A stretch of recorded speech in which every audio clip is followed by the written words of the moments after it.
bridge. The Fed announced a $1.6 billion investment to replace that bridge that connects northwestern Wisconsin with Duluth, Minnesota. And it all comes a day after the president got an endorsement from the United Auto Workers. Fox's Mike Tobin in Superior.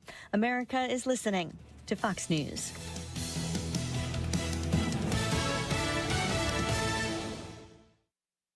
Hi, I'm Martha Stewart. Every year, more than 4 million pets enter shelters here in the United States. My friends at American Humane have been helping animals since 1877. The goal is to ensure that pets have a safe shelter, especially during natural disasters. Adopting a shelter pet allows shelters to help more animals awaiting care. Please consider adopting today and take some time to learn more about American Humane's other work at americanhumane.org. Progressive presents 10 things on a food truck owner's to-do list that are harder than getting a commercial auto insurance quote. Stocking the fridge, prepping the stations, finding employees that get along well, finding employees that actually do their job. Looking at you, Gary. Balancing the books, balancing the flavors, having a fresh menu and fresh produce and fresh meat, but never a fresh mouth.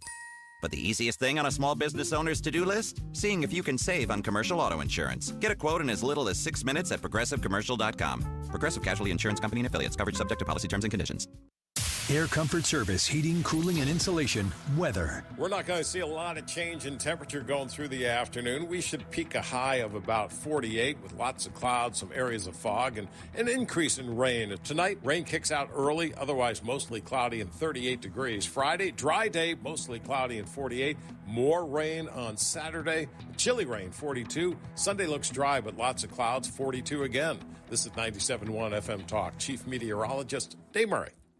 Rhino Shield is far superior to even the best traditional exterior house paint. Rhino Shield is 8 to 10 times thicker than paint and comes with a 25-year transferable warranty. Rhino Shield is the only ceramic coating company that has been chosen by Disney, This Old House, and 3 times on HGTV's Curb Appeal, where every episode is concentrated on unpainted brick, bonds and seals to stucco, wood, hardy, block, color lock, masonite, and more. No better product for those steel aluminum-sided homes that have become, chalky and tired looking. We coat sloped and flat roofs to extend their lives too. After 15 years, we've got a great reputation and a superior product. As long as it's affordable, why wouldn't you do it? Before you make the costly mistake of painting with traditional paint, you'd be best served to call Rhino Shield today. We are the experts and our evaluations are free. 877-25-RHINO or 877-25rhino.com. Tell them, ladies. Don't paint, don't Rhino, go Rhino Shield. Never paint your house again. Rhino Shield.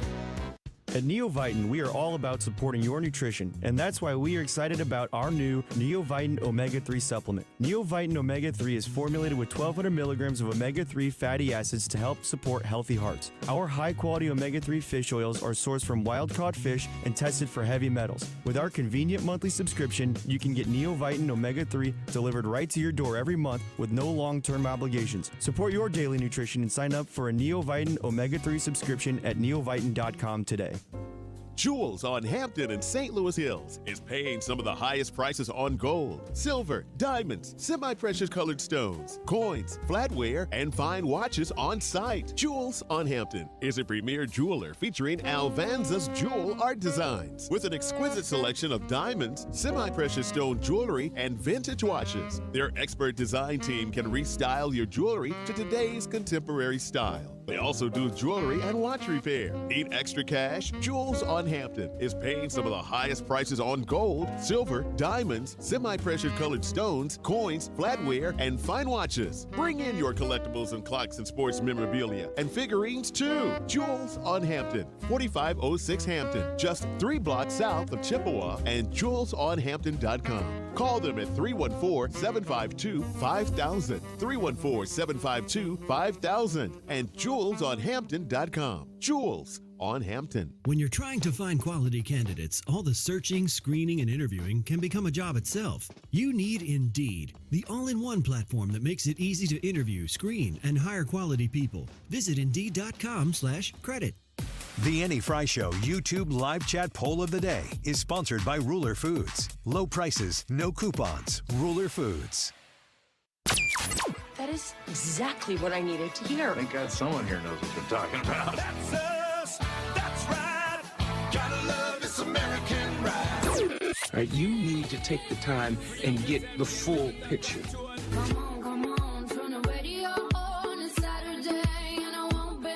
Don't get me wrong, I love the ladies. I mean, they rev my engine, but they don't belong in the newsroom. It is Anchor Man, not Anchor Lady. What do you want from me? I'm not America's sweetheart. Goodness sake, kid. Keep your voice down. Your father's listening to the radio. I'm not America's sweetheart. This is the Annie Frey Show. What I've seen happen is, because I get questions on this regularly, Trump will say something. There will be one word they pick out. Vermin was the one. They followed me around about that for a week. What do you think about the Donald Trump called his opponents vermin? And it's a whole game that the media plays where they will quoting pick Hitler. They will pick one word he says and then actually have you respond to it, as opposed to taking actually quoting the Hitler. actual. But the obsession over picking some word that Donald Trump said, He was quoting and Hitler. making that the news story versus actually asking about the substance. Right? I mean, Charlamagne, I think I saw some of your own commentary recently where you agree with me on the border being a crisis. And it's ridiculous what's happening on the southern border. What that got to do with anything? What? Is there any doubt that Vivek is going to be the VP? Yes, there's doubt. What? Are you kidding me? Yeah. I have more doubt than I have assurance that would happen. He's such a good surrogate. He is. But he's hit his stride. Yeah. Because his message has always been America first. Yeah. His message has always been the Trump message. The reason why he really broke through, I think, initially is because he's like, I'll pardon Trump. Will you? Will you? Will you? Will you? Because I will pardon Trump if I'm the president. We're all like, you're not going to be president. He's like, but I would pardon Trump. I'm like, well, I would too. Put my name in the hat.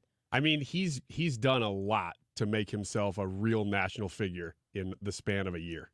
But this has always been his strong suit, which is speaking the America first mentality, methodology, process, policy, speaking it in a way that is what the Donald Trump portion of the ticket advocates for, but outside of Donald Trump.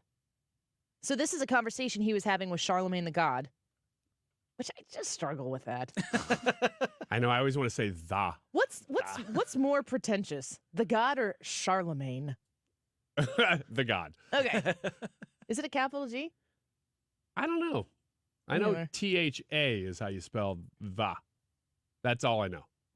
And Steve totally nixed it when you wanted to do Ryan Wiggins the God, and he said, no, I think Wiggins America is better. He said that's blasphemy, and I said, you're right. I'm done. You're right. I didn't realize that. Thank you. Good point. I didn't think about that. Yeah. Whew, dodge that bullet. Charlamagne the God, incredibly influential voice in, where is he out of? New York? New York. Yeah, I think it's, what is it called? The Breakfast Club? Mm-hmm.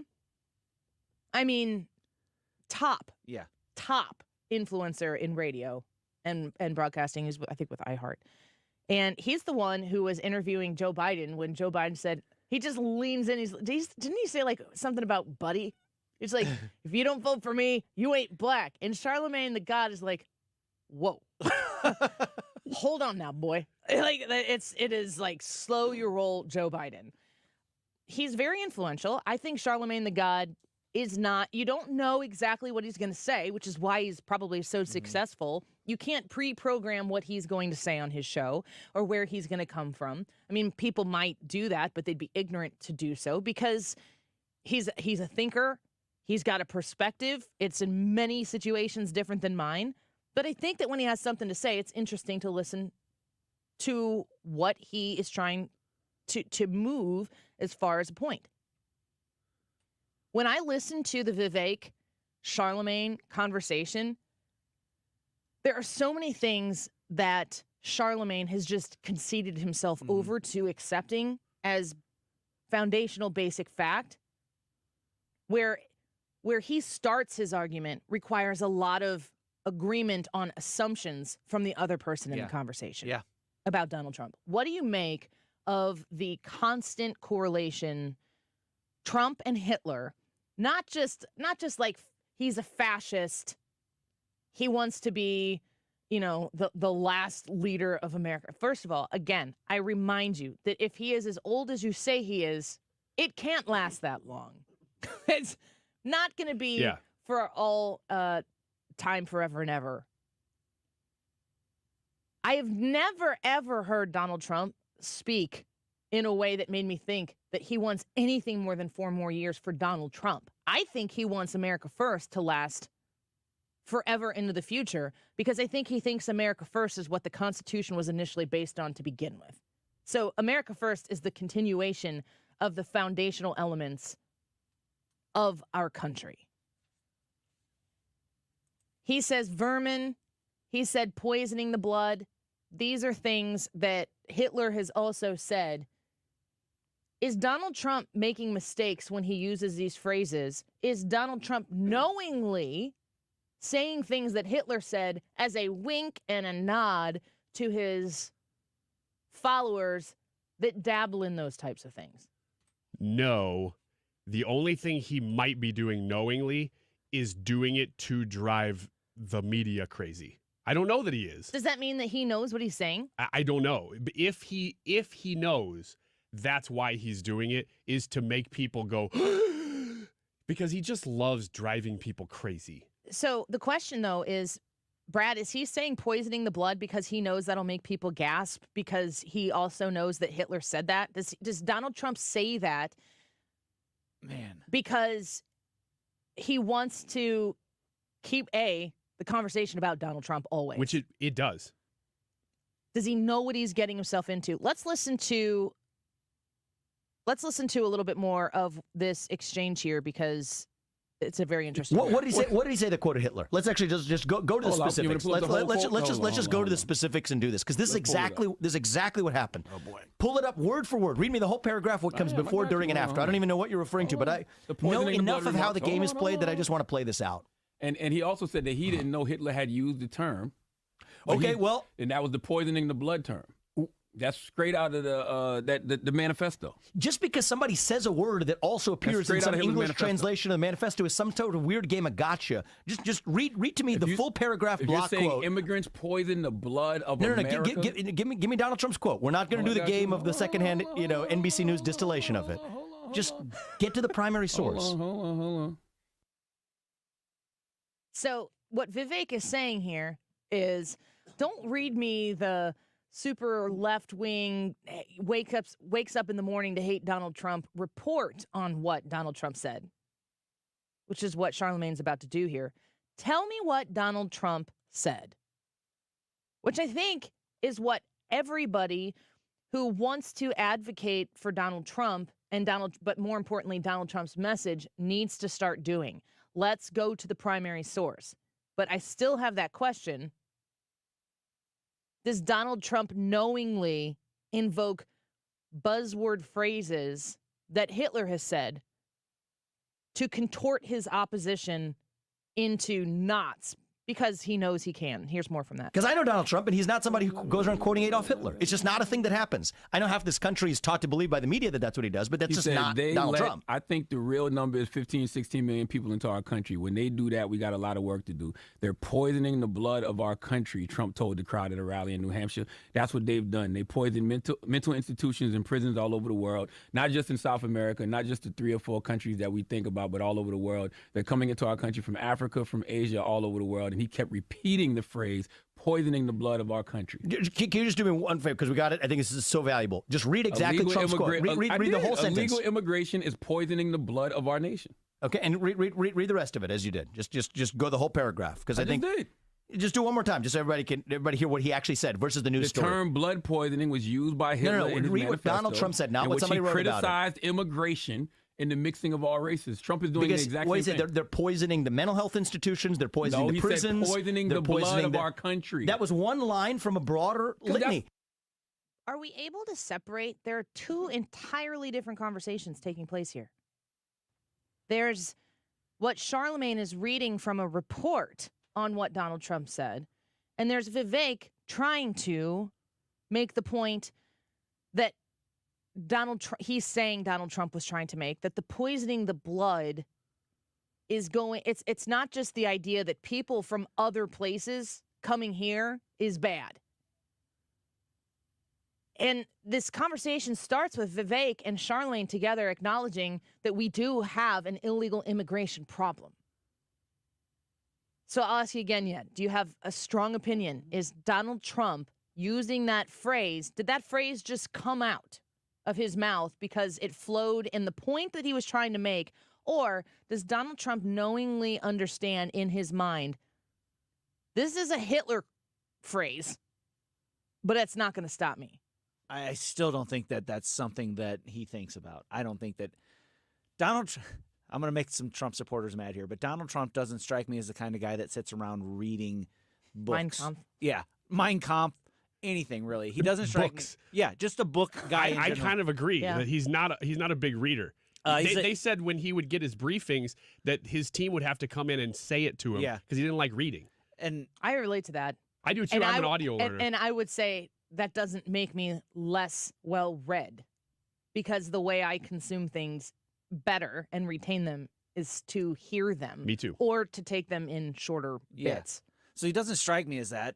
So maybe he heard that phrase watching TV or something like that. Because if you watch the History Channel for any amount of time, you're going to see a special on Hitler and you're going to learn some stuff about him.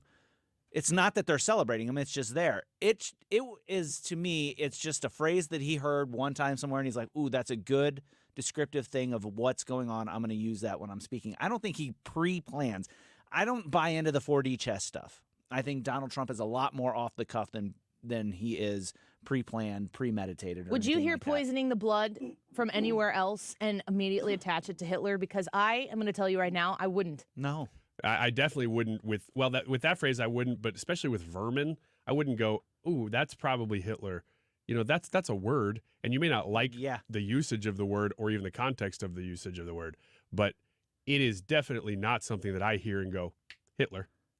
Yeah, the automatic connection for me is not like, oh, this is Nazi stuff. Yeah. It just isn't. No.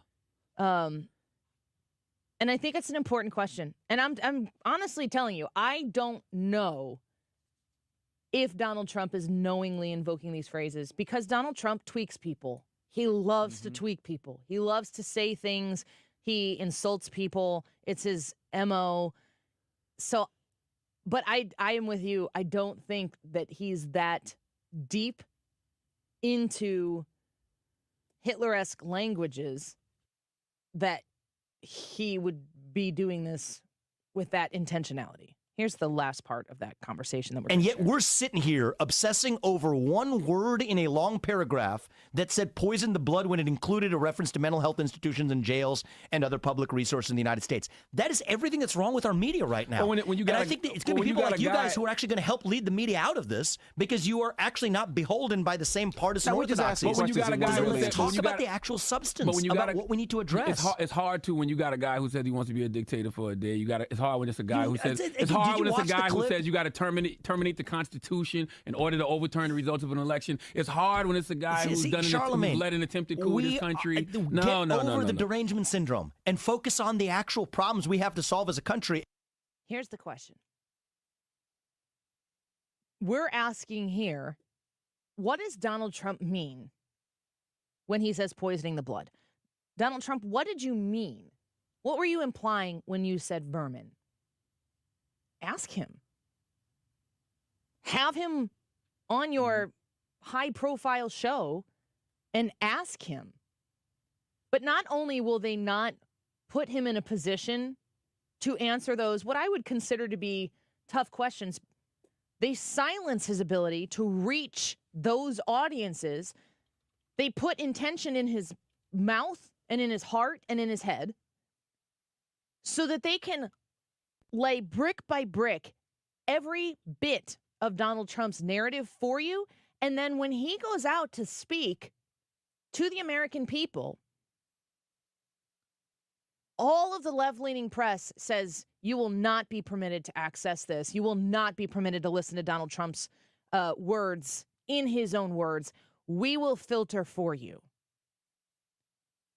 The idea that Donald Trump is saying these things, should he intentionally be invoking Hitler and Nazism and fascism when he's articulating words in this way. It's amazing to me that the left keeps him from speaking for himself.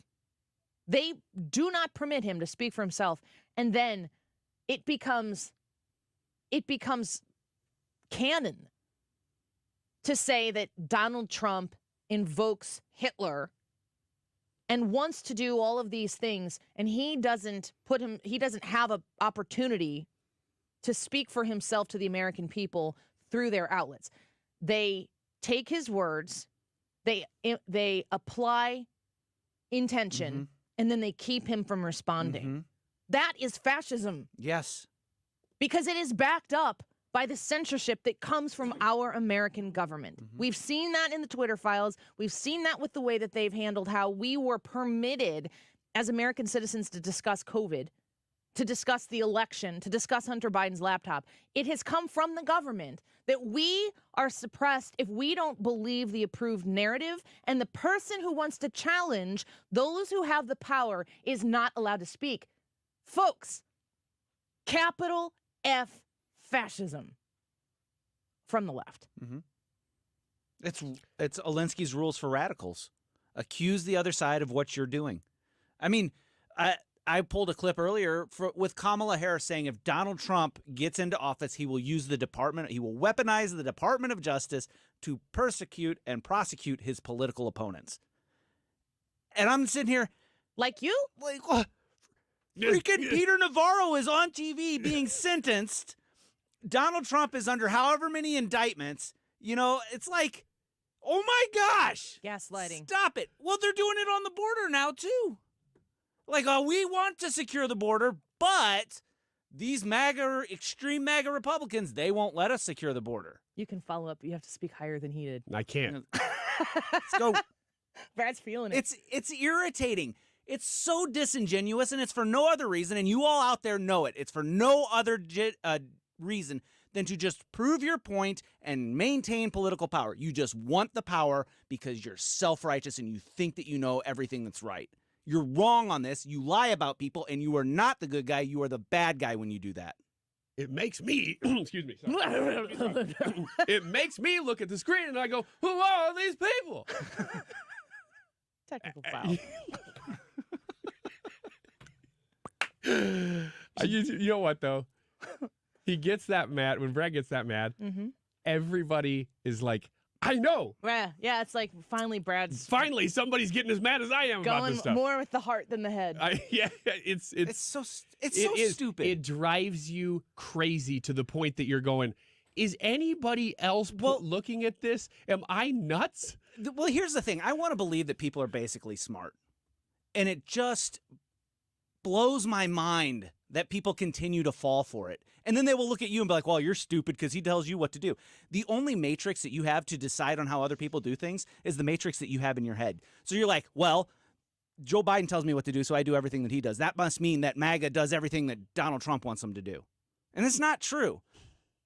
I've developed my political beliefs before Donald Trump was even on the scene. Donald Trump came on the scene, and some of his political beliefs align with mine. Significantly more of his political beliefs align with mine than Joe Biden's. So why on earth would I vote for Joe Biden? I don't believe the way I believe because Donald Trump told me to believe that way. I believe the way that I believe by looking at facts and evidence and making my own decisions. So stop telling me I'm just a blind cultist following people. That's ridiculous. Yeah, Ryan, stop it. Well, then don't vote for a dictator if you don't want to be called those things. I didn't vote for Joe Biden. You were keeping Hans von Spakovsky, Brad. I'm sorry. You were long. I actually looked over to see if he was on the line. I was like, oh, did he hear all that? He's going to think I'm crazy. Like, what show is this? I thought this was Andy's show. No. Let's just Ryan, put all of our emotions into Brad. Yeah. Let him experience all that we all are experiencing. He's good. And then we can just say, yeah. I feel like this happens one time a year. Brad gets overly emotional, and we just go, ooh. No, it's about once a quarter. Okay. I'd say it's about once a quarter. Well, you're here for it. I got other responsibilities. I can't get emotional all the time. We are really long. Oh, sorry. Other responsibilities. I'll take care of it. Good stuff. Anything else, Brad? Yeah, you got a live coming up. Okay. Let's talk about air comfort in a minute. if Hans will let us. Hans von Spakovsky, we come back to rein this show in. We'll be right back. Come back to you. Sing with me, sing for the year. This is the Annie Frey Show. Find the podcast, on-demand audio, and more at 971talk.com/Annie.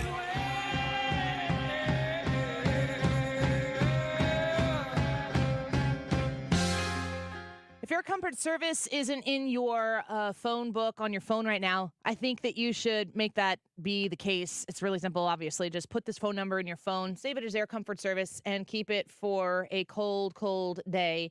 314-513-0091. If you know that your furnace isn't in the greatest working order, if you haven't had it serviced and you don't know how long, have them come out and do a heating system check. I want you to understand how working with Air Comfort Service, you can get a maintenance plan with them. If you sign up for them monthly, 12th month is free. It's gonna make sure that your furnace is in good working order and making sure that if there's anything that needs to be maintained or tuned up along the way, it's going to be handled before it turns into a very costly repair. I've had my HVAC system repaired and replaced by Air Comfort Service, among other services that I've used for them. And as a paying customer, I have been so pleased with the service and the products that they've delivered to us. I recommend them to you as a customer myself. 314-513-0091 or online right now at aircomfortservice.com. At Lakeside Renovation and Design, our secret sauce isn't just the tools we use or the materials we choose. It's our people. We're not just builders. We're local craftsmen, highly skilled in our trades. Our team takes immense pride in transforming homeowners' visions into reality. We're not just in the business of remodeling. We're in the business of making homes more beautiful, comfortable, and valuable. What sets us apart? Integrity and honesty. Our craftsmen exceed expectations because we care. Lakeside, where every nail, every cut, every detail is a testament to our commitment to you. You wouldn't trust a butcher to babysit your pet pig. You wouldn't trust a lumberjack to repair your antiques. Or a professional wrestler to be your massage therapist. So why would you trust anyone but AMCO to fix your car? For over 50 years, we've been the trusted experts in transmission repair. AMCO offers easy payment plan options for most any credit situation, so you can fix it fast and pay it off slow at AMCO. AA MCO. Del Walmsley and the Wealth Cycle. This is the wealth cycle that I've taught for 30 years. Buy one house, 10 houses, an apartment, 2 apartments, 8, 20, 500 units, 1,000 units, 2,000, 5,000 units. And as you keep putting the money and the profits back in, you become one of those rich people. And much quicker than you'd even believe. Learn Del's Wealth Cycle at GiveMeTotalFreedom.com. Use promo code 2024. Save 60%. Code 2024. GiveMeTotalFreedom.com. GiveMeTotalFreedom.com. You're listening to the Annie Frey Show live from the Air Comfort Service Heating, Cooling, and Insulation Studio. 9 out of 10 homes are under-insulated. Keep the air you're paying to heat where it should be with 15% off attic insulation. For a free estimate on attic insulation, visit aircomfortservice.com. 97.1 FM Talk. You're here, and so are St. Louis's conservative thought leaders. St. Louis's home for conservative talk. 97.1 FM Talk.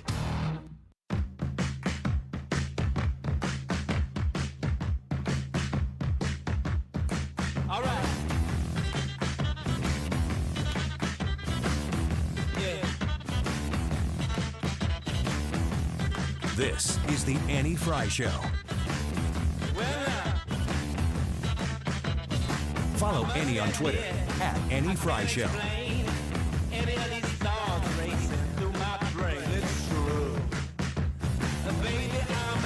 Regardless of what federal statute may exist, the supremacy clause means that the Constitution itself is the supreme law of the land. The Constitution itself provides Texas with a right of self-defense in this case because the United States has abandoned its responsibility to defend Texas. The United States has abandoned its responsibility. There is a back and forth taking place between Texas and the federal government, and the Supreme Court is sitting there in the middle, kind of playing referee. And I keep hearing a lot of people trying to explain what the Supreme Court's role was. Some people are saying or speaking about it like the Supreme Court ruled and then that's corrected legally. And I need to know, all the way down to the brass tacks, what is going on between Texas, their efforts to try to secure their own sovereign southern border, and the federal government's abdication of that responsibility, according to Governor Abbott there. So we go to our expert friend, Hans von Spakovsky, the Senior Legal Fellow at the Heritage Foundation. Hans, welcome back to the show. It's good to have you. Well, thanks for having me. And yeah, this is quite a situation between Texas and the federal government. The one thing I'll tell you right away, Annie, is that the claims you hear being made by critics that Greg Abbott in Texas, by saying that they're going to continue to put up wire fencing to try to seal off the border, that they're somehow violating a Supreme Court order, that is just completely and totally wrong. So explain to me, what did Texas do? What did the Supreme Court step in and do? If it's not like a Supreme Court decision or ruling that was the finality of the whole thing, and with the letter that came out from Governor Abbott yesterday that has got a lot of other red state governors behind Governor Abbott supporting his efforts, whose move is it in this back and forth? Well, the move is going to be February 7th in the Fifth Circuit Court of Appeals. But here's what happened. Texas started putting in wire fencing along 29 miles of the border at Eagle Pass. That's one of the most heavily trafficked areas. They put this barbed wire on state-owned property and private property where the private owners had said, sure, put this up. This was not on federal lands. And when the Border Patrol started going in and cutting and removing the wire. Border Patrol being a federal agency. A federal agency, right. So it's basically the Biden administration started destroying the wire. Texas filed a lawsuit against the Biden administration saying that the federal government is destroying and damaging state property. They had a hearing at a federal district court, and the federal district court, the federal district court's criticism of the Biden administration was devastating. The judge said the federal government is not enforcing the law. In fact, it's doing everything it can to make sure illegal aliens get across. But I can't stop them because the federal government has what's called sovereign immunity. Texas appeals that to the Fifth Circuit U.S. Court of Appeals, and the Court of Appeals says, District Court Judge, no, you're wrong. They don't have sovereign immunity, and we are issuing a preliminary injunction that tells the federal government they can't destroy this barbed wire. The Biden administration files an emergency appeal with the U.S. Supreme Court, and the U.S. Supreme Court issues a two-sentence order that simply says, the injunction is dissolved while the appeal is pending. That was not a decision on the merits of the case. All they said is, no, there's not going to be an injunction in place while this case is being argued on the merits down in the lower courts. Here's what the end result of this is. The federal government is not prevented from going in and tearing up the barbed wire. But there was nothing in the Supreme Court's order telling Texas they couldn't continue to put up the barbed wire. So they're not violating the law if they continue to do that. I also don't think there's anything in that order that prevents the state of Texas from keeping federal agents off of state properties.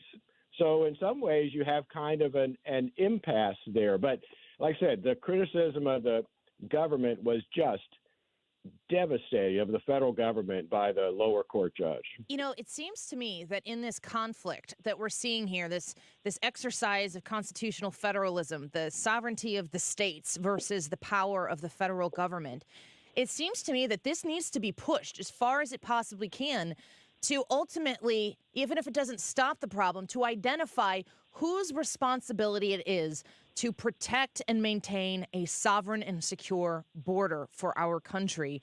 And as this goes back and forth, it seems like Texas is having to act in the absence of that participation in protecting our southern border from the federal government, which seems to be an absolute choice, policy made by the Biden administration. Is that a correct assessment? Oh, it is. And in fact, if you read the court decision, and I read all of them yesterday, the Texas has video, actual video of Border Patrol agents not only cutting holes in the fencing, but then putting out a rope ladder to help the illegal aliens get through the hole and into the United States, and also of a Border Patrol boat in the middle of the river, just sitting there passively and not doing a damn thing, excuse my language, to stop alien after alien after alien wading past them in the river. So, and by the way, once all these aliens got through the hole they had created, they weren't even escorted to a processing center. The agents just said, on your way, we hope you'll stop a mile down the road where the processing center is, but they just sent them off on their own. Does this? I'm ignorant to this, so I'm going to ask a question. I might not even be asking it the correct way, so guide me here. Is this a Mayorkas decision? Is Joe Biden actively participating in making the choices that are materializing on the southern border? Where are these specific judgments on how Border Patrol is to react and behave and really manifest an avenue for illegal aliens to enter our country freely? Where is that order coming from? Well, the direct orders to the Border Patrol and others are coming from Alexander Mayorkas, the head of DHS. But this is direct. I mean, he's acting under the direct supervision of the White House and Joe Biden. And what folks need to understand is, as you said, this is a deliberate, intentional policy to make sure the border is open. Because if the Biden administration really wanted to enforce our immigration laws and prevent illegal aliens from coming in, they'd be saying to Texas, thank you for helping us stopping. By the way, the Biden administration tried to argue, this is going to hurt people. It's going to prevent us from providing, for example, emergency medical help to aliens who need it. Wrong. The injunction that was actually issued by the Fifth Circuit had an exception. And the exception said, no, the Border Patrol can go in to provide emergency medical help. So the Biden administration didn't even have that as an excuse. It's absolutely outrageous. Hans von Spakovsky with us right now with the Heritage Foundation. Before we let you go, I'm wondering what's going to happen next. I don't know if you have the foresight to tell us what happens next or what the possibilities are, because it seems as though the Supreme Court made that decision that we just talked about here that just said that the Border Patrol can come in and cut the wire, but as you articulated, Texas can keep putting down the wire, and Governor Abbott is not giving an inch in this back and forth between his state and the federal government. It seems as though there's a conflict. I mean, we're going to have people serving the state of Texas and people serving the federal government in a law enforcement capacity in the same place at the same time with different intentions. I mean, it seems as though this conflict, I don't want to be too sensational about it, but it's getting pretty heated. I'll just say it that way. It is. Oh, no, it is. And in fact, they talk in the court order at one point about how when the Texas law enforcement started taking pictures and videos of the Border Patrol agents cutting the holes, the Border Patrol agents started cursing the Texas agents and saying, you can't take pictures of us. You don't have the legal authority to do it, which, of course, is completely wrong. So they already have had that kind of confrontation. Well, look, this basically the Supreme Court sent this back down to the Court of Appeals, the Fifth Circuit. They have an argument planned for February 7th, which isn't that far away. And there, Texas will be arguing once again on the merits that they should get an injunction. And it's very possible the Fifth Circuit will give it to them. And if they get that, then what's I mean, it just seems, I don't know, seems super tense, Hans. I'm just saying, this doesn't end in handshaking, agree to disagree. I mean, there's going to be a very problematic outcome for half of this conflict. Well, it's very true. And if the Biden administration wins, basically what that means is that drug smugglers, human traffickers, criminals, terrorists, and others will have a free ride, a free walk across the U.S. border, and they then will be transported to cities and counties all over America. And that's exactly what the Biden administration wants. Well, stay close, Hans, because I know that you're going to be on with us and other folks on the station to walk us through what's taking place. I'm very grateful for that summation of it, because I think that we get very used to hearing what the current situation is and status is, and if you only ever take that through pundits, it's hard to understand the legality of it. You've done a very good job of breaking it down so that even I can understand it, Hans. I'm very grateful for that. Yeah, thanks for having me. Of course, we appreciate you. Hans von Spakovsky, the Senior Legal Fellow at the Heritage Foundation, giving us his legal expertise as he does each week. Brad, I saw this comment on here. I'm trying to scroll to find it. There's a lot of people chatting it up right now in our YouTube live chat. We invite you to come join us on the Annie Frey YouTube channel. Paul said, did Border Patrol behave that way when you visited, Annie? I remember you interviewed one border agent. My recollection of talking to Border Patrol was that, A, they were hard to find anywhere. Yes. The massive insufficiency of agents on the southern border was shocking. Yeah, as a matter of fact, I don't know that we saw maybe one Border Patrol agent. What we saw were those white trucks, which were rentals for the Texas National Guard. And the person who we talked to was retired. And from Arizona. Yes, from a different district. And they told us very much so that they became like paper pusher processors nothing that the Biden administration has done on this issue has stopped anything. They have just tried to streamline the flow of people into the country. Right. That's what they mean by fixing the situation at the border.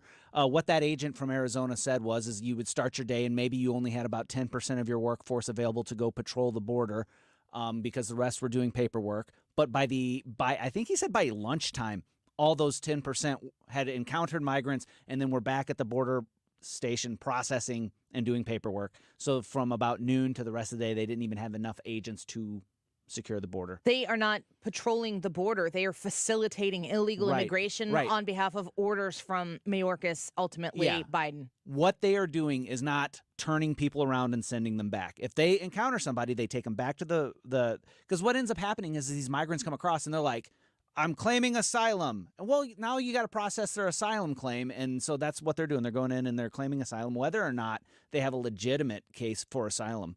But you've got to process it. And so this is what the Biden administration is saying. They're like, well, we want money for more agents. We want money for more lawyers. And we want money for more judges so that we can process these asylum claims quicker and get these people into the United States with green cards and all of that other stuff. That is not what the Republicans want. The Republicans want the flow to stop. We want border security, not. That's why they don't say border security. They say fixing the situation at the southern border. When we spoke with Jim Carafano at Tuesday, the analogy that was used is that the patient is on the table, the patient is bleeding out, and Joe Biden, the surgeon, the doctor in charge, is demanding money and funds for mops and cloths to clean up the blood everywhere. No effort to stop the bleeding in the patient and save the patient. Let's just make sure it doesn't look messy. It's a shame. It's shameful. It's outrageously shameful. And America better wake up and pay attention and change out that administration this November. We're going to take a quick break. Wiggins America back in studio here. When we come back, don't go away. There's something wrong with this plot.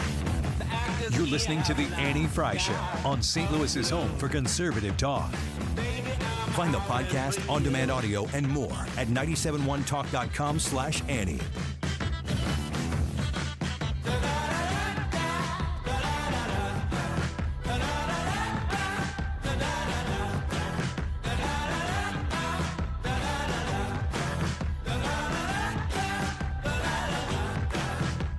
So I got a cool story for you about Andrea's. Over Christmas break, I was talking about their holiday 3-packs because they sell their famous steak sauce, but they also have a brand new barbecue sauce, which is fantastic. And they also have their salad dressing, which is their house dressing, which is also terrific. And they're very, very unique. Well, I got that sauce pack for several of my kids' teachers and also for my brother-in-law who lives in Chicago. He said, oh, I get this all the time in Chicago. He had no idea that it was made right here in St. Louis. It was just something his butcher recommended to him that he's been using for a long time. It is famous outside of this area, and it is made right here. So if you have not tried a bottle of Andrea's sauce, now is the time to try it. It is delicious. It's going to make your meal prep easier. It is a brush-on steak sauce, so when it comes time where you can actually step back outside and grill, man, it is the best to put Andrea's on your steak while you're grilling. Maybe listen to a spring training game. That's all coming up soon. So if you see it in the stores right now, definitely grab a bottle of Andrea's sauce. And like I said, try their other ones too, because their barbecue sauce and their salad dressing are absolutely delicious. You can get those at area grocery stores or at Andreas.com. Hey, it's Mark Reardon. If you're nearing retirement or already retired, call my friends Thomas Helbig and Bob Kershaw with the Retirement Advisory Group. They'll show you how linking to the market is much safer than owning the market for your retirement savings. They're the official financial advisors of my show. Go to retirementkey.com. This is a special alert to all Americans who own a vehicle with less than 200,000 miles with an auto warranty about to expire or with no warranty coverage at all. Due to a decline in the economy, CarShield is announcing a low-cost month-to-month vehicle protection plan that is now available to the public to save any driver out-of-pocket expenses on future auto repairs. Call now to find out how you can pay almost nothing for covered auto repairs. Yes, you heard that correctly. Pay almost nothing for covered auto repairs. An open phone line has been established for all drivers to call for a free quick quote. Call 800-652-5241 now. Drivers who are covered will not have to pay for covered repairs again. This protection plan is at an all-time low. Additionally, drivers who activate this vehicle protection today will also receive free roadside assistance, free towing, and car rental options at no additional cost. Call us for your free quick quote today. 800-652-5241. That's 800-652-5241. What do you have to lose? Call 800-652-5241. Again, 800-652-5241. Do you hear that? Asthma triggers are everywhere, from dust mites, pet dander, and pollen, to smog and smoke. An asthma attack can strike anywhere, anytime. Be prepared with quick-acting Primatene Mist. Clinically proven to open airways quickly. It's the #1 FDA-approved asthma inhaler available over the counter. Primatene Mist. Breathe easy again. Use as directed. Some people just know the best rate for you is a rate based on you with Allstate, not one based on Carol. She's more focused on hitting a high note than the car in front of her. Why pay a rate based on anyone else? Get one based on you with DriveWise from Allstate. Not available in Alaska or California, subject to terms and conditions. Rates are determined by several factors, which vary by state. In some states, participation in DriveWise allows Allstate to use your driving data for purposes of rating. While in some states, your rate could increase with high-risk driving. Generally, safer drivers will save with DriveWise. Allstate Fire and Casualty Insurance Company and affiliates, Northbrook, Illinois. Wow. The YouTube live chat poll, are you prepping more than you have in the past? Yes or no? Are you prepping more than you have in the past? That's the Annie Frey YouTube live chat poll. Let us know what you think. This is a fun topic to talk about. And, of course, I think everybody has an opinion on this, too. 1249. This time check is sponsored by Jerry Kelly Heating and Air Conditioning. It's time for a $98 furnace tune-up. Connect with the personalities and give your feedback. 97.1 FM Talk is on Facebook, Twitter, and Instagram. For content that's additional to the radio, join us there.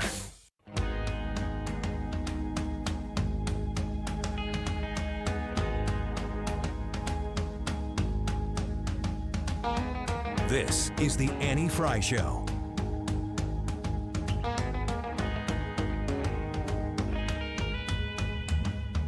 Wiggins! Oh! Wiggins! All right, guys, I got a few stories here, kind of a potpourri of things, maybe that will make you go, what? Yep, just like that. The Passion of the Christ 2 is happening. The sequel? Did you know? Yeah, it's been talked about for a long time. It is happening. Yeah, I think I heard that, but I don't think I knew it was in Babylon Bee. No, it really is, and it's Mel Gibson. You can call a movie whatever you want. So I'm sure somebody's come out and made Passion 2 Is it just about his time before Ascension? No, it is... Wait, his time before Ascension. Yeah. Yes, it is about the 3 days that he was dead. So nobody can quite figure out... That's all they've said. And then they said that they might make this into 2 movies instead of just 1, and it's looking more like they will. But nobody can figure out what exactly that means. Does it mean that they're going to follow Jesus into where he goes after death, in between when he is resurrected? Or are they going to stay here and try to figure out, well, What are the disciples doing? How's everybody reacting? Nobody knows. But it is going to be Mel Gibson. It is going to be Jim Caviezel. So they know that those two main players are coming back for Passion of the Christ 2. Oh, and 3, by the way, because it'll probably be I think 2 3 movies. is a good number. Stop at 3. I say just keep making movies. Or 7. Yeah, keep going. 7. You can go up to 40. Passion of the Christ, Episode 3, Return of the Christ. I'd watch it. The reason... we don't have time for this, but what if Disney remade them? Oh, no. What if that woman who... Kathleen Kennedy. No, not her. Not her. The new one. The one that wants to make men feel uncomfortable. Oh, what does yes. she do with Jesus? The one who's directing the new Star Wars You want to stuff. make men feel uncomfortable? Tell the story of Jesus. Yeah. You mean men as in mankind? Yes. Yeah. Yeah, the one that includes women. Yeah. The men that includes women. Yes. That's a fact. And there's a path here. It would be like the ultimate reckoning. The donors to that this could movie. be the name of the film. The ultimate reckoning. Passion of the Christ 2, The Ultimate Reckoning. Nobody knows what the third one is going to be called. And that's why I actually brought it up in the What stories, because this won't come out till at the earliest 2025. And maybe the third one wouldn't come out until 2027. What if Jesus comes back before that? Go ahead. No, you go ahead. What if he comes back before it's finished? Oh, well, then I guess we know the end of the story anyway, so. I think we already do. Yes, we do. It's like watching Titanic. Only in reverse. Yeah. It's like what happens after the iceberg. It's like watching Titanic in a major key. Mm-hmm. Yeah, breaking conservative news host compares the death of Christ to the Titanic. Next story. What? That would have been a good spot. What? And that was too late. Nope, I know. It's all about timing, and I ain't got it. I wonder if it'll be good by the end of the show. Mystery deepens over Kansas City men found dead in friend's frozen backyard. Have you seen this story? No. This is a wild Leah mystery. from the back. I'll just give you the basics You here. can turn your microphone on, you know. It is. It is now. It was Brad. Now. It's always It was on Brad. It's always Brad. Did you turn her off? No, I just didn't pot her up. I'm also not on the cameras. On January... Who controls the cameras, Leah? Brad. You. No, I don't. You could have put them on before you came in. Now, there she is. On January 7th, here's the story. Really quickly, synopsis here. On January 7th, a man named Jordan Willis, Kansas City Chiefs fan, had a few friends over, at least 3 guys over. This is still about the frozen dead guy? Yes. Chiefs fan? So you have heard a little bit about this. What? No. They don't know what's going on. I did just 3 minutes ago. So this guy has some friends over, all in their late 30s. They've been buddies for quite a while. The game's over. Chiefs won. He goes to bed. The 3 guys disappear. Nobody knows where they went. For 3 days, people are trying to figure out where these guys are.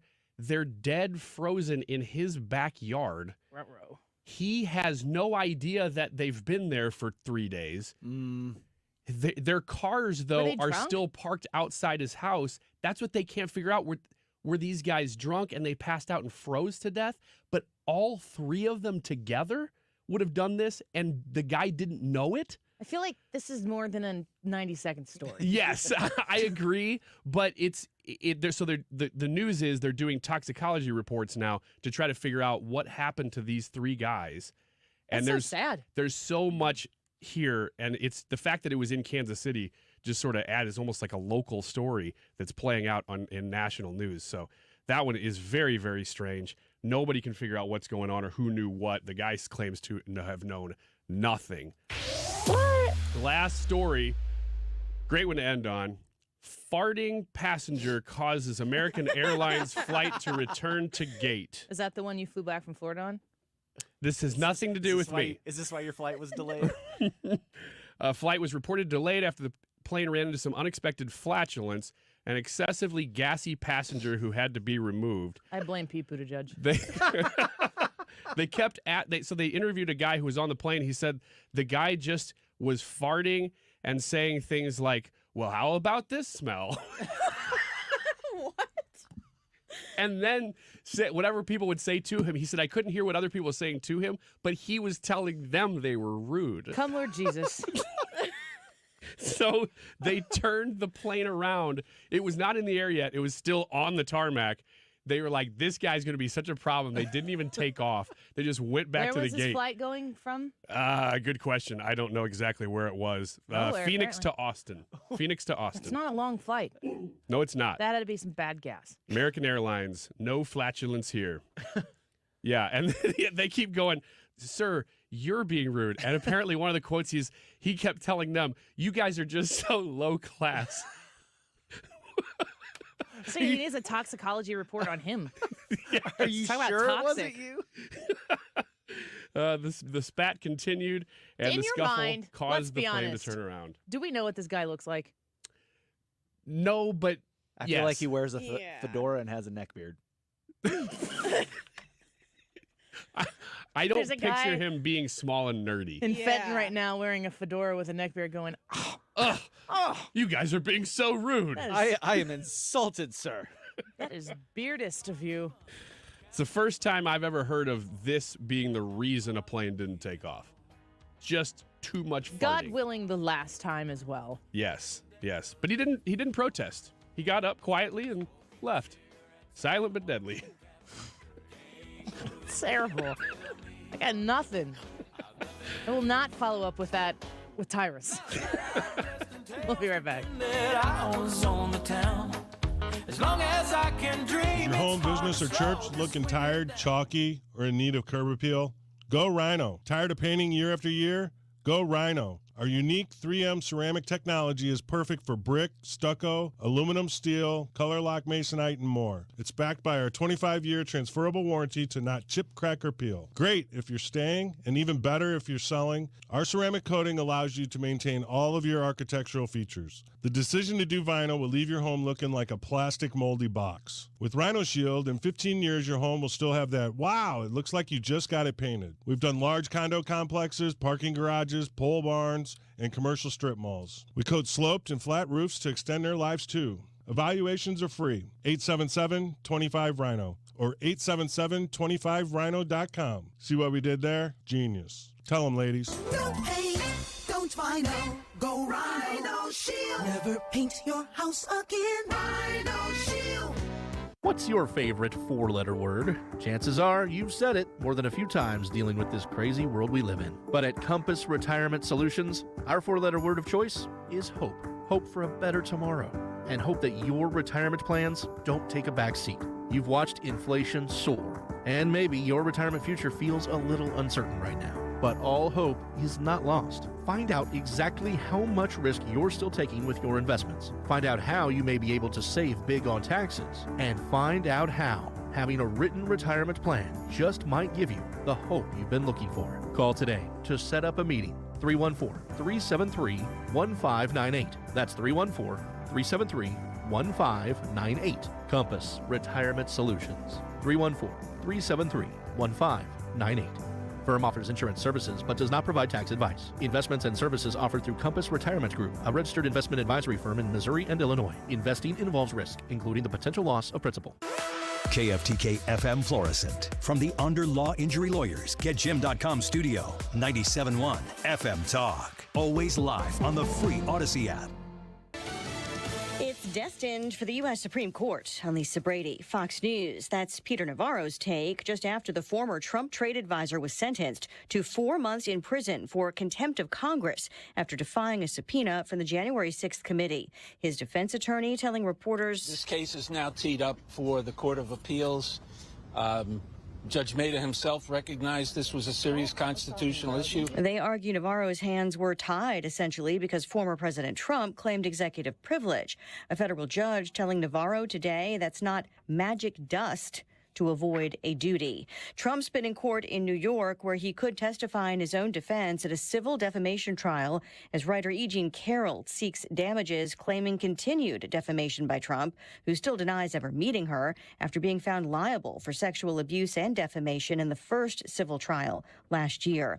Talks on border security hitting a series of roadblocks in Washington. Some Republicans casting doubts on whether progress is being made in negotiations that would reform border security laws and send billions in aid to Ukraine and Israel. This process is not moving forward right now. Tennessee Senator Bill Hagerty, despite some disagreements within the party and pressure from former President Trump to not accept a compromise, Senator John Cornyn of Texas still believes there's a path forward. We've got to act. One Senate negotiator says a deal is, quote, really close. Fox's Ryan Schmelz on the Hill. The White House says it's negotiating in good faith and also believes action is needed. Some Senate Democrats want an amendment to the president's security package endorsing the creation of a Palestinian state. The Federal Trade Commission just launching an inquiry into generative artificial intelligence investments and partnerships, focusing on big tech involvement. They're issuing orders to 5 companies for information, including Amazon, Microsoft, and Alphabet. America is listening to Fox News. Hi, I'm Martha Stewart.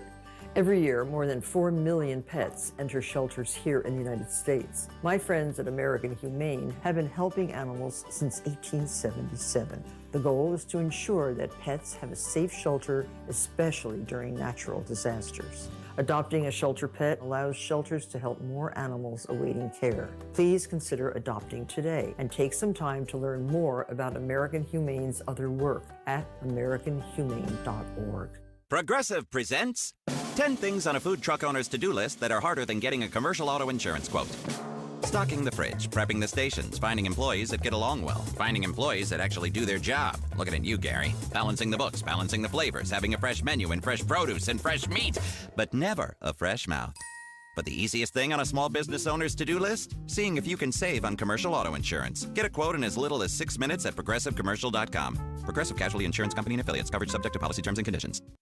Air Comfort Service, heating, cooling, and insulation. Weather. We're not going to see a lot of change in temperature going through the afternoon. We should peak a high of about 48 with lots of clouds, some areas of fog, and an increase in rain. Tonight, rain kicks out early, otherwise mostly cloudy and 38 degrees. Friday, dry day, mostly cloudy and 48. More rain on Saturday, chilly rain, 42. Sunday looks dry, but lots of clouds, 42 again. This is 97.1 FM Talk. Chief Meteorologist Dave Murray.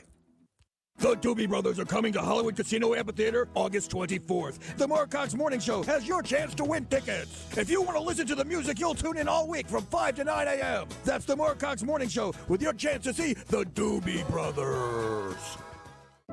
Ring in the new year with the ultimate timeless gift, a diamond from Diamonds Direct. Whether you're ready to pop the question or celebrating a lifetime of love in 2024, Diamonds Direct can make this New Year's one to remember forever. Diamonds Direct is the area's destination for exquisite diamonds in all shapes and sizes, and our nationwide price guarantee ensures you'll get the best value, period. To showcase that spectacular diamond, we have literally thousands of designer settings from all the top names like Tacori, Verragio, Simon G, A. Jaffe, and many more. And our experts will guide you every step of the way with the education you want and the respect you deserve. Engagement rings, wedding bands, eternity bands, fashion rings. At Diamonds Direct, we specialize in the ultimate symbol of love, and we welcome the opportunity to celebrate with you. So start the new year with some new excitement, new hope, and some new bling. Diamonds Direct at Olive and 270, official partner of the St. Louis Blues and proud to call the Gateway City home. Diamonds Direct, your love, our passion.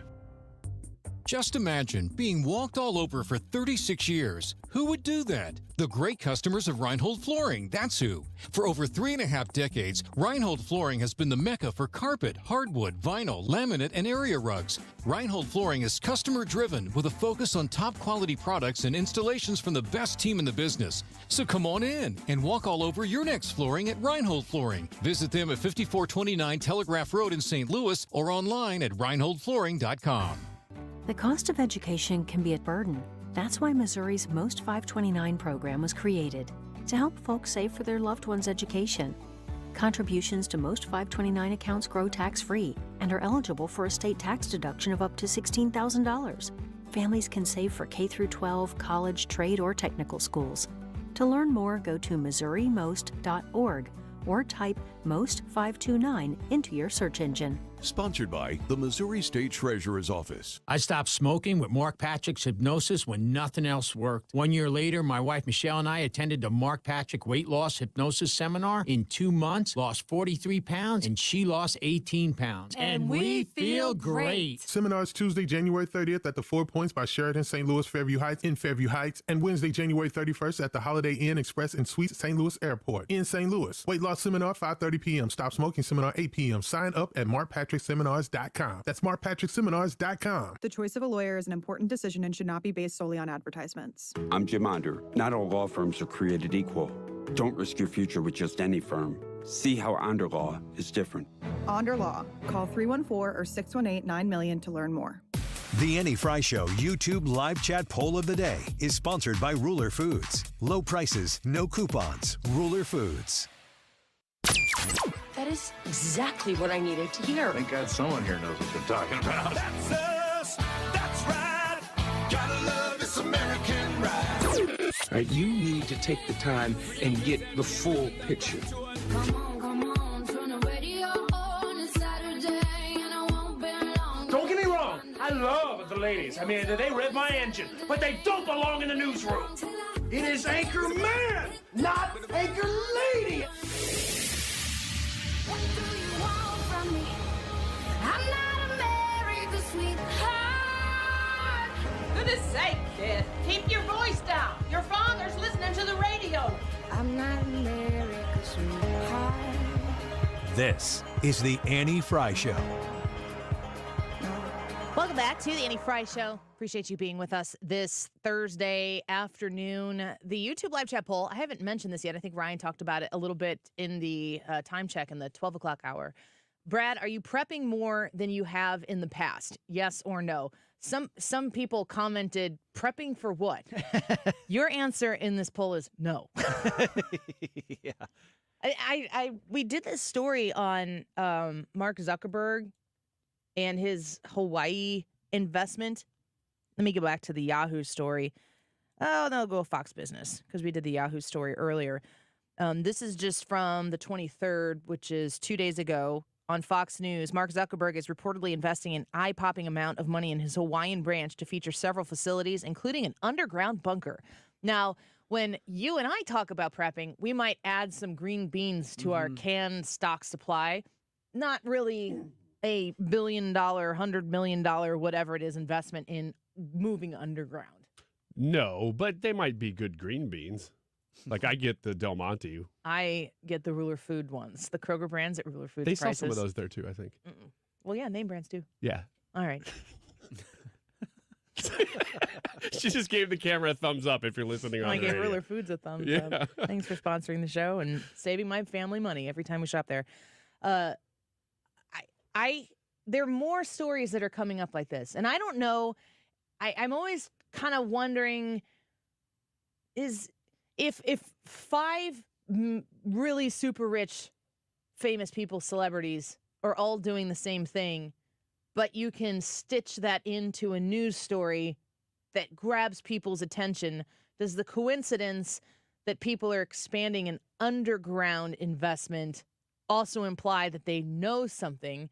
And if you're Mark Zuckerberg and you're maybe a cyborg yourself, but you know a little bit more about, the more we read into this, you know, he knows a lot about artificial intelligence and he's invested heavily in it.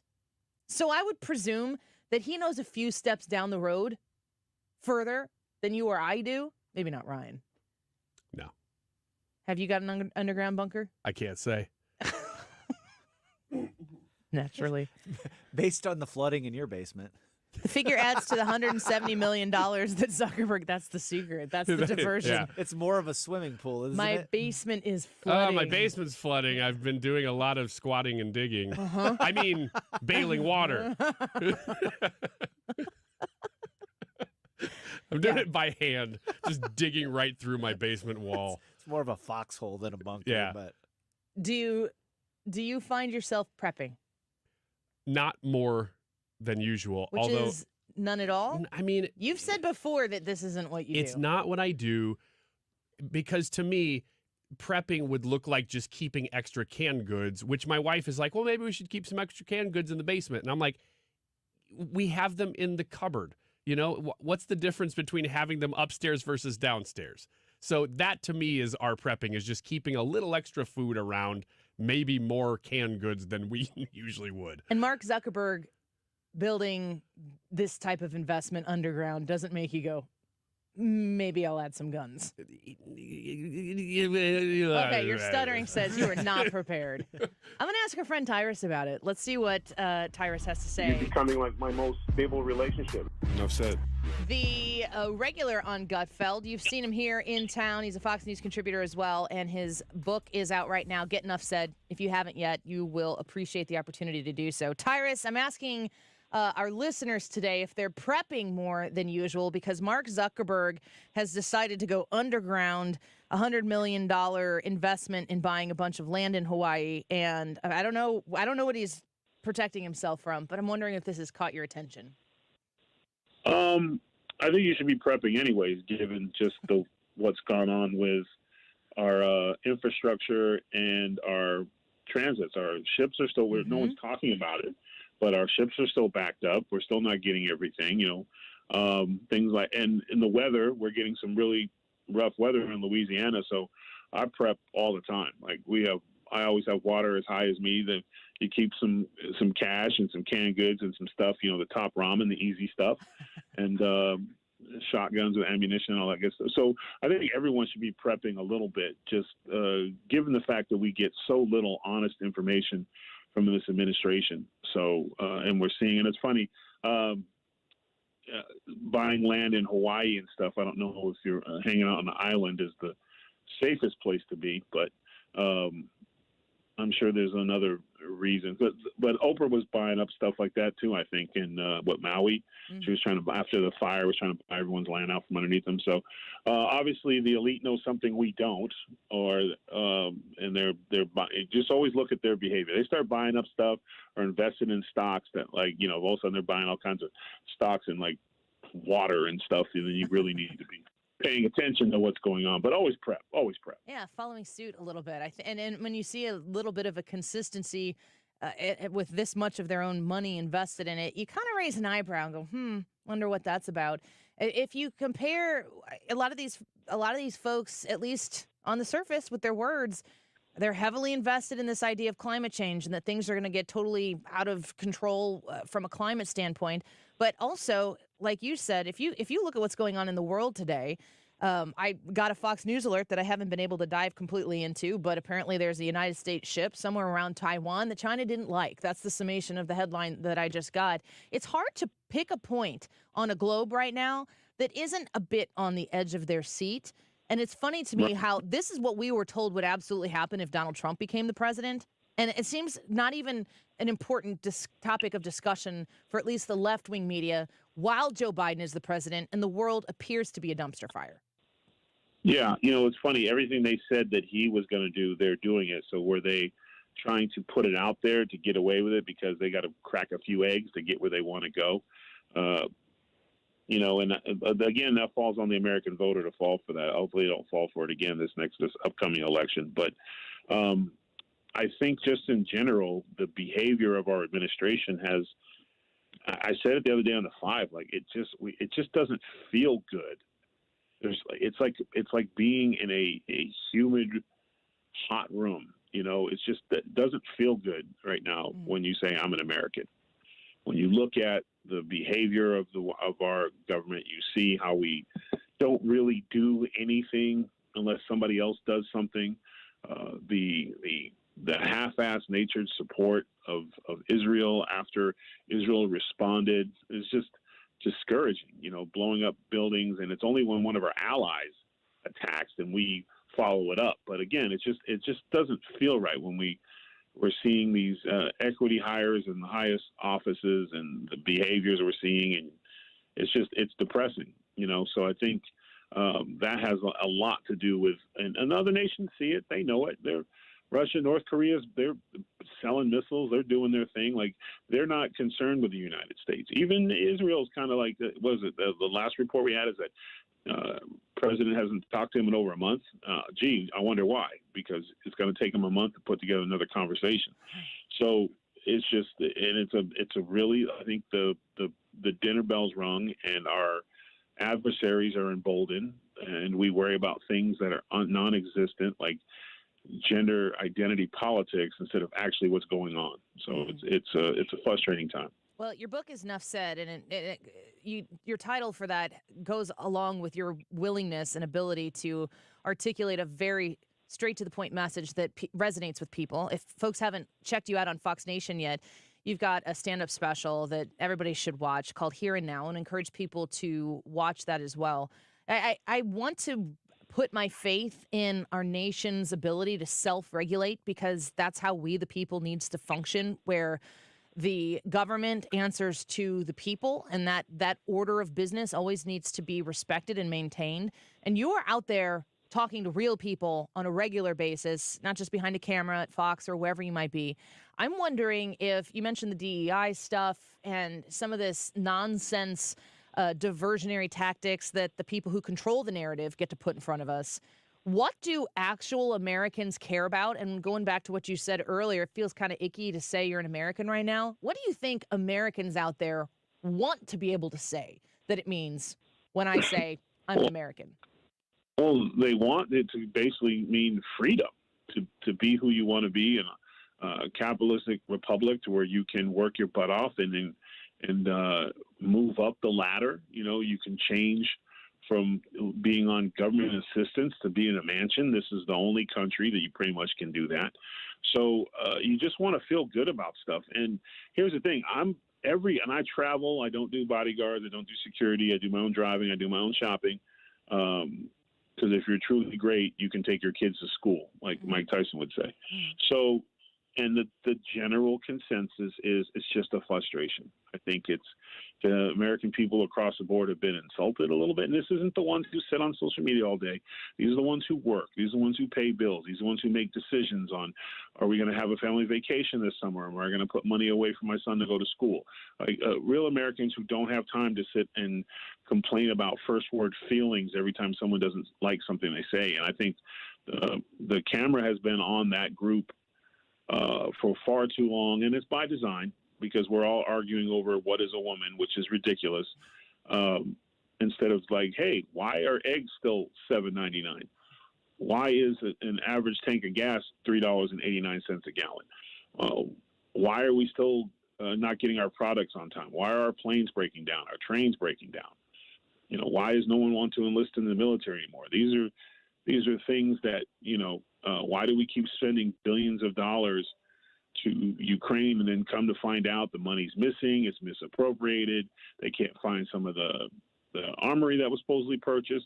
I mean, it's just when you list all those things, the beautiful thing is that we are one election away from changing all that and getting some form of back to the center where we need to be, and start feeling good about it. Now, my biggest concern is that through this whole process, the right, which is villainized, and as a proud Republican, it is my side that is racist and misogynistic and about civil war and about destroying the fabric of this country and becoming dictators. But we're not showing that behavior. Even after Trump's loss, I didn't read too many stories about MAGA guys burning cities down. Right. You know, that's not what happened. We don't have a video of a MAGA hat on all four knees screaming no, no. You know, we didn't have that, because most Republicans accepted it and moved on and had their right to talk about it, had their right to complain about it, became more involved in the local politics. So that's how they made change. They didn't burn down their cities. They didn't go looting. None of that shit. I'm sorry, excuse me. None of that stuff was going down. So the party of responsibility has become the Republican Party. Now, we will go on TV and we will go to speeches and rallies and town halls and speak our mind and give our opinions. And that's the American way. But you don't see that on the Republican side. Now, the other side, their protests are becoming invasive. They're attacking people in their cars. it's okay to spit on police, throw bricks through their windows, burn down the city of Minnesota. Like, it's just, and it's all like, oh, it was most, and they have the media to cover for them. So that's the part that concerns me. The American people will vote, and I think if Biden is and I think he will be the nominee, there's no way they're going to give up that much power. If Biden, I don't care who's on the Republican side. I think President Trump, Nikki Haley, doesn't mean it's over. So if they find some way to one of those convictions or things with Trump to keep him out of the White House, who's ever coming up behind him will also beat Biden. So I think we're in a good position in terms of the American people just aren't falling for it. The treatment of our police officers, border controls, all that stuff. America, we're not sleeping on it. You know, we're no longer going to follow into arguing over trans men drinking Budweiser. We're not talking about that anymore. We're focused on what's going on in our country, what's going on at the border, what's going on in our wallets, and how our leadership is representing us to the world. And I can honestly say that if I talk to 10 people, all 10 will have an issue. And I don't bother to ask them their affiliation. Like, oh, you're Republican, Libertarian, whatever. They're just grown men and women talk, you know, and then just like, and if you don't like something, you don't say, well, that's a Democrat. That's Republican. We don't talk that way. It's like, man, I'm trying to put my kid through school, and my grocery bill is $600. My electric bill is another $200. My car insurance went up. People in Louisiana, the insurance companies are playing highway robbery with them. They're tripling and doubling their home insurance. And those are the things that people are worried about. They're not worried about what somebody said 10 years ago. So it's a frustrating time. But America, we always take these punches in stride, and we always figure it out. Yeah. So I'm confident that the American people, we will figure it out. This is it's not the end of the world. It's just a tough time. And real quick, yeah, the climate is changing. It's always going to be changing. If you live in California, dig in the dirt for a while, you'll find seashells in the mountains. So it is changing, and there's nothing we can do about it. The Earth is a few billion years old. We've been here 200,000 years or something like that. It's funny to think that we're influencing this. It's going to change. Rainforests become icelands. Icelands become rainforests. Deserts become oceans, and vice versa. That's how this planet works. We're just on it. We're not running it. We're just on it. Yeah, I think that common sense. What I hear you saying, and I'm excited about, is that when you are out there talking to American people across the country, that you see the potential for common sense to prevail, and it is a great thing that in this country in November we get to take some action on that common sense and hopefully make a different decision. Because most people don't sit in front of the TV and argue over politics. They don't. They're living their lives. Now the noise is getting so loud from some of these bad policies and just bad decisions and horrible hires. It's starting to affect them at the dinner table when they're supposed to be asking their kids about their day or talking about what their plan is for the weekend. It's like, oh, this is so expensive. And so the conversation is changing, not because Americans are all focused on President Biden and President Trump as much as the media would like to think that we are, is that when you start impeding on our family time, on our travel, when we're sitting down looking at, man, I put $1,000 away to go on this trip, and how am I almost broke? What did we get? When you go to the supermarket and you get the bill, you're hearing, what did we buy? Yeah. You know, like, what? How? You know what I'm saying? Like, so I mean, that's what they need to be focused on, but they're not. The Democrats are playing a horrible game. It worked once, but they had a pandemic and some other things, and so they're going to run on that again. And I just hope the majority of American voters, the independents and the moderate Democrats, just say, you know what, this clearly didn't work. This administration didn't work. This woke stuff didn't work, and let's get back to center and give the other side a chance to fix some of this stuff and see what happens. And if not, then, you got 4 more years, you can vote again. Well, you can watch more from Tyrus on his Fox Nation streaming special Here and Now. Also, check out his book, Nuff Said, which I highly recommend. Tyrus, we're always grateful for you. Thanks for being with us again here. Yep, always a pleasure. I'll talk to you soon. Bye-bye. Tyrus, he's a Fox News contributor, regular on Gutfeld, and a regular here on the Andy Frey Show, and has been pretty much from the beginning. It's always great to talk to him. Let's take a quick break. We'll talk a little bit more about the prepping thing when we come back. Ryan, I think he basically said, how can you pay attention and not be prepping? So I'll ask you that question when you I return. felt shamed a little bit. It did seem personal. It did. It was like he needed a couple minutes to listen to what we talked about before he called in And to then he react. went, hang on a second. Let me set the record straight here. Mm-hmm.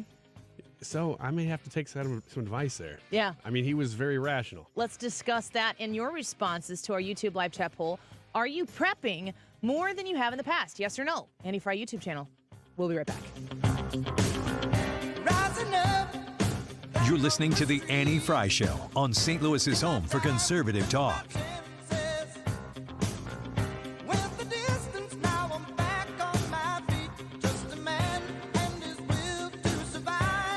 Follow Annie on Twitter at Annie Frey Show.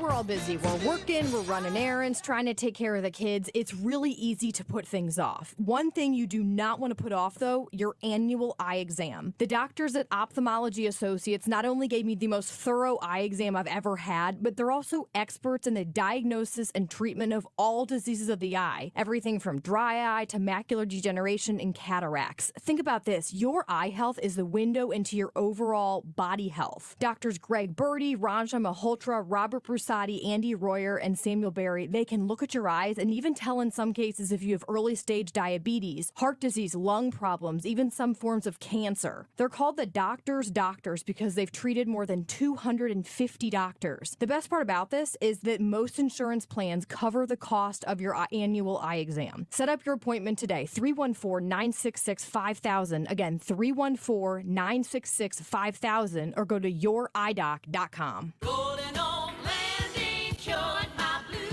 How would you like to make no mortgage payments for 2 months? Are you tired of making minimum payments on high-interest credit cards? Is student loan repayment giving you the blues? Your home equity is at an all-time high. Use that equity to save hundreds every month. Call 314-567-GOLD now and give yourself a payment break. That's 314-567-GOLD. Or visit goldenoaklending.com. NMLS 114937. AMCO presents Bet You Didn't Know. Bet you didn't know that your car's transmission is made up of 800 pieces. Also, bet you didn't know that AMCO's fixed over 40 million transmissions, and that AMCO offers a nationwide warranty. AMCO offers easy payment plan options for most any credit situation, so you can fix it fast and pay it off slow at AMCO. That's AMCO, AA, MCO. This is a special alert to all Americans who own a vehicle with less than 200,000 miles with an auto warranty about to expire or with no warranty coverage at all. Due to a decline in the economy, CarShield is announcing a low-cost month-to-month vehicle protection plan that is now available to the public to save any driver out-of-pocket expenses on future auto repairs. Call now to find out how you can pay almost nothing for covered auto repairs. Yes, you heard that correctly. Pay almost nothing for covered auto repairs. An open phone line has been established for all drivers to call for a free quick quote. Call 800-652-5241 now. Drivers who are covered will not have to pay for covered repairs again. This protection plan is at an all-time low. Additionally, drivers who activate this vehicle protection today will also receive free roadside assistance, free towing, and car rental options at no additional cost. Call us for your free quick quote today. 800-652-5241. That's 800-652-5241. What do you have to lose? Call 800-652-5241. Again, 800-652-5241. You're listening to the Annie Frey Show live from the Air Comfort Service Heating, Cooling, and Insulation Studio. Air Comfort Service is hiring licensed journeymen. Don't have a journeyman license? Air Comfort Service will help you get it. Get guaranteed hours year-round and more. Apply online at aircomfortservice.com. The Mark Reardon Show. Doug Hyde, 97.1 FM Talk, political insider. We're not going to see a whole lot of either of the presumptive nominees on the campaign trail because neither of them can do a 6-day tour that we used to see, frankly, younger and more vigorous candidates do. Weekdays from 3 to 6.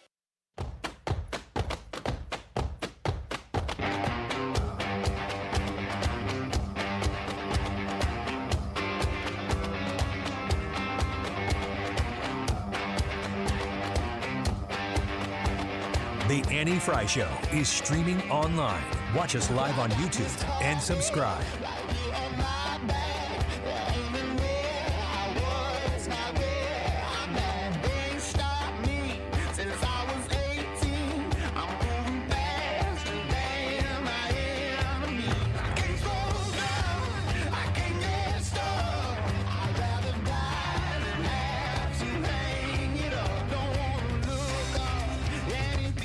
November of 2024, binary. And on the other side, you've got someone who has said that if he were back in office, he would weaponize the Department of Justice. Someone who has openly applauded insurrectionists as patriots. Someone who has said that they will go after their political enemies and applauds dictators, indicating that he would be one. So let's be really clear about what's at stake. And then, yes, of course, there is then a desire that let's get out there because we can't lose this democracy. We can't. What are you laughing at? You. No. Actually. That was a good That's impersonation. not nice. We Laughing. can't. We can't. Yes. We can't. Democracy.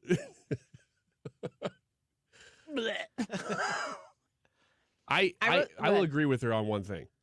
I cannot vote for somebody who uses the power of the government to persecute their opponents. Don't scoop me. I took some notes. Oh, did you? But I will read them for the class and ask for class participation. Thank you. Weaponizing the Department of Justice. Can't vote for somebody who does that. Number one. I can't. That in was good conscience. So Kamala nailed it. Right. Nailed it. Hold on. I got to take a pitch. Take a breather. Number 2 refers to insurrectionists as patriots. What is the definition of an insurrectionist? What is the agreed upon? Who are agreed upon insurrectionists? Because there is no agreed upon person. The way the Democrats define insurrectionists, this goes back to a conversation we had earlier in the week. What is MAGA? They want since we're talking about Kamala Harris, Venn diagram of insurrectionists and MAGA to not be a Venn diagram, but a single circle. Mm-hmm. That is the goal, because then anybody who supports Trump is also an insurrectionist. That is a politically purposeful, driven point that you hear consistently from anybody who rips and reads the talking points from the left. I mean, I don't know, though, because I go back to thinking about, people in Seattle surrounding federal buildings and throwing firebombs at it and shooting police officers with those high-powered slingshots and burning down police stations and all that other stuff. And then I think about the senator from California that set up a bail fund to get those people out of jail because they were doing the right thing and they were being patriotic and defending what happened to George Floyd. The definition of insurrection is a violent uprising against an authority or government. I don't know. I don't know, but I have questions. If you have a man who's running for office and you pay for disinformation that you launder through bureaucracies of those who are not elected but part of the consistent government to perpetrate those paid for false allegations to smear a candidate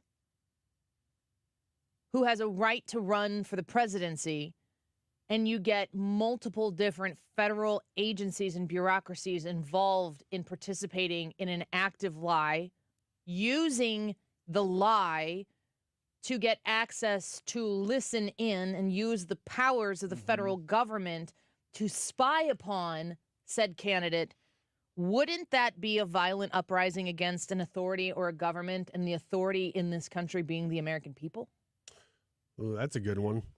What about if you were to fight against the enforcement of law? Like if you made law enforcement your enemy and then you decided to take them on at every turn and every possible way, and then not just in the bureaucracy, but in the streets, like to burn police precincts down and things like that. would that be considered insurrection going I against? wouldn't want to support people who support that. I wouldn't. Kamala Harris is correct on Yeah. that one. Somebody who would go after their political enemies. That's outrageous. We should not support those people. No. No. If you did that, that would be so un-American. We haven't really Tyrannical. seen that.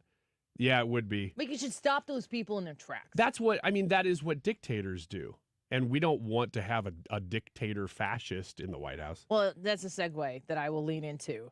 Applauds dictators. I mean, like, when you look at people who would support the idea of saying, if you as an American citizen go out and cast your vote for anybody but the party in power, you are investing in the fall of the safety and security of the country. Or take it a different direction. Applauds dictators.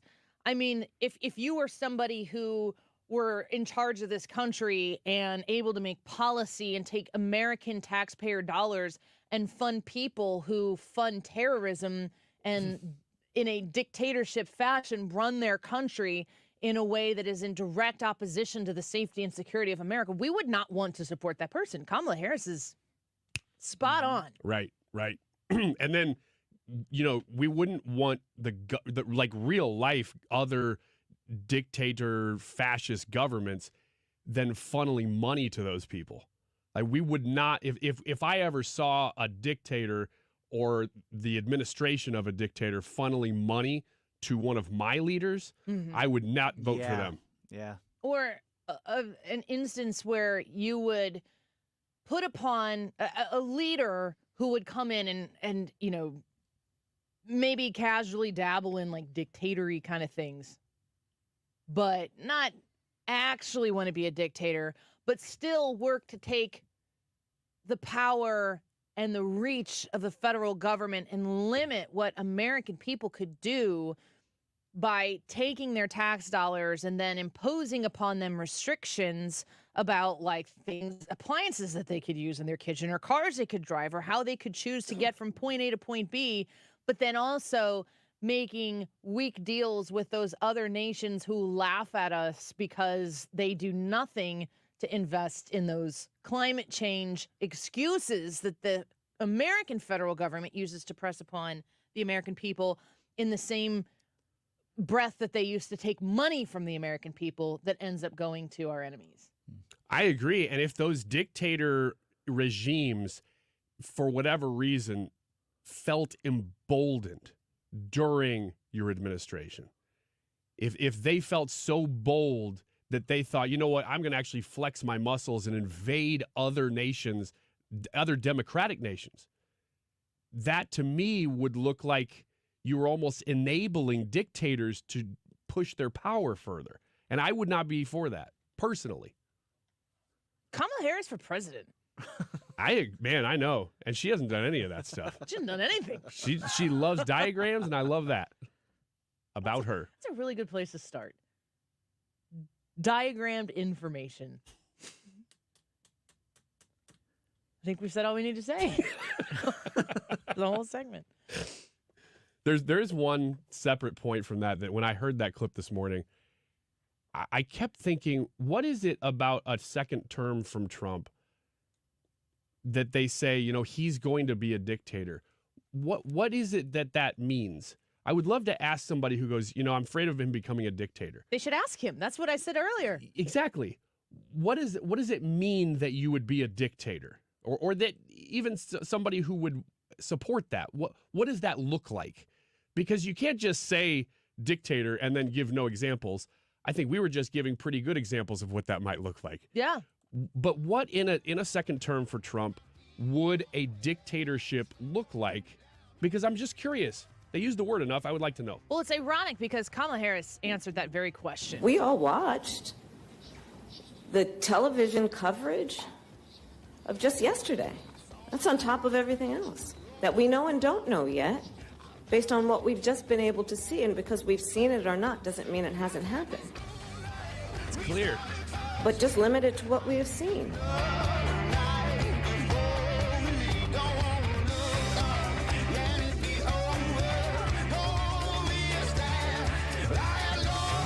Annie Frey Show is streaming online.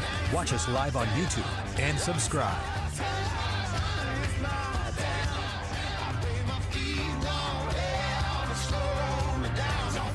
RulerFoods.com. We talked about them a little bit earlier. Man, if you're looking to save money, please give Ruler Foods the opportunity to earn your business.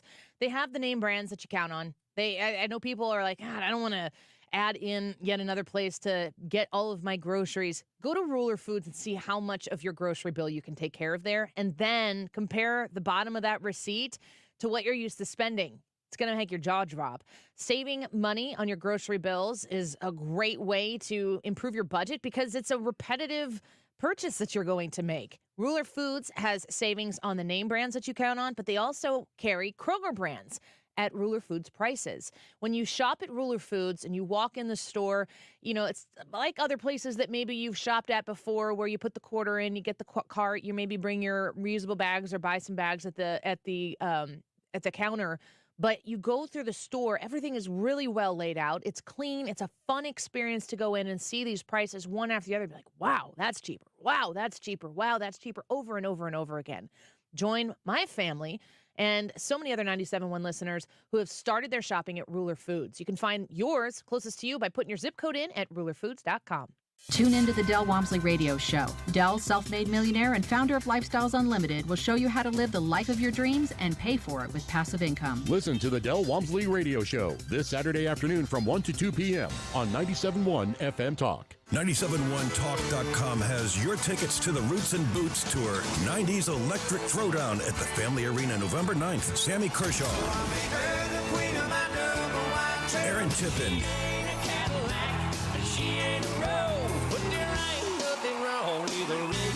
and Colin Ray.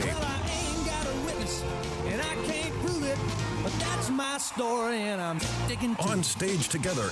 Enter to win at 971talk.com. The Annie Frey YouTube live chat poll of today has to do with prepping. Are you prepping more than you have in the past? Yes or no? Yes. Than you have in the past. Democracy. I'm reading it like a Dracula. And Kamala Harris, which is weird. Are you staying out more at night? It's the Annie Frey YouTube live chat poll. 143. This time check is sponsored by Jerry Kelly Heating and Air Conditioning. It's time for a $98 furnace tune-up. Critical thinking in critical times. This is St. Louis's home for conservative talk. 97.1 FM Talk. Everyone is welcome.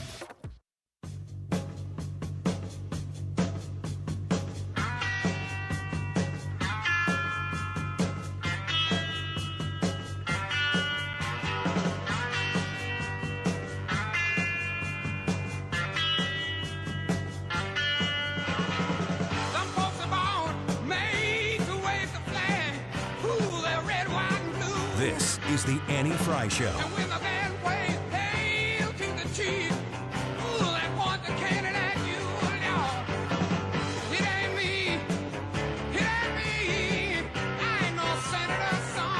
CCR? Stands for? Creedence Clearwater Revival? You got it! Yes! You got it! Finally! And I didn't even cheat. Oh, no, here. Let's get this out here. You're on a roll lately. You said something that was close to Rush yesterday. This is close. You got a tambourine now? Yeah, you know, everyone has a I tambourine. need a Trump ding, ding, ding. Yeah. Ding, ding, ding, dong, ding, whoosh.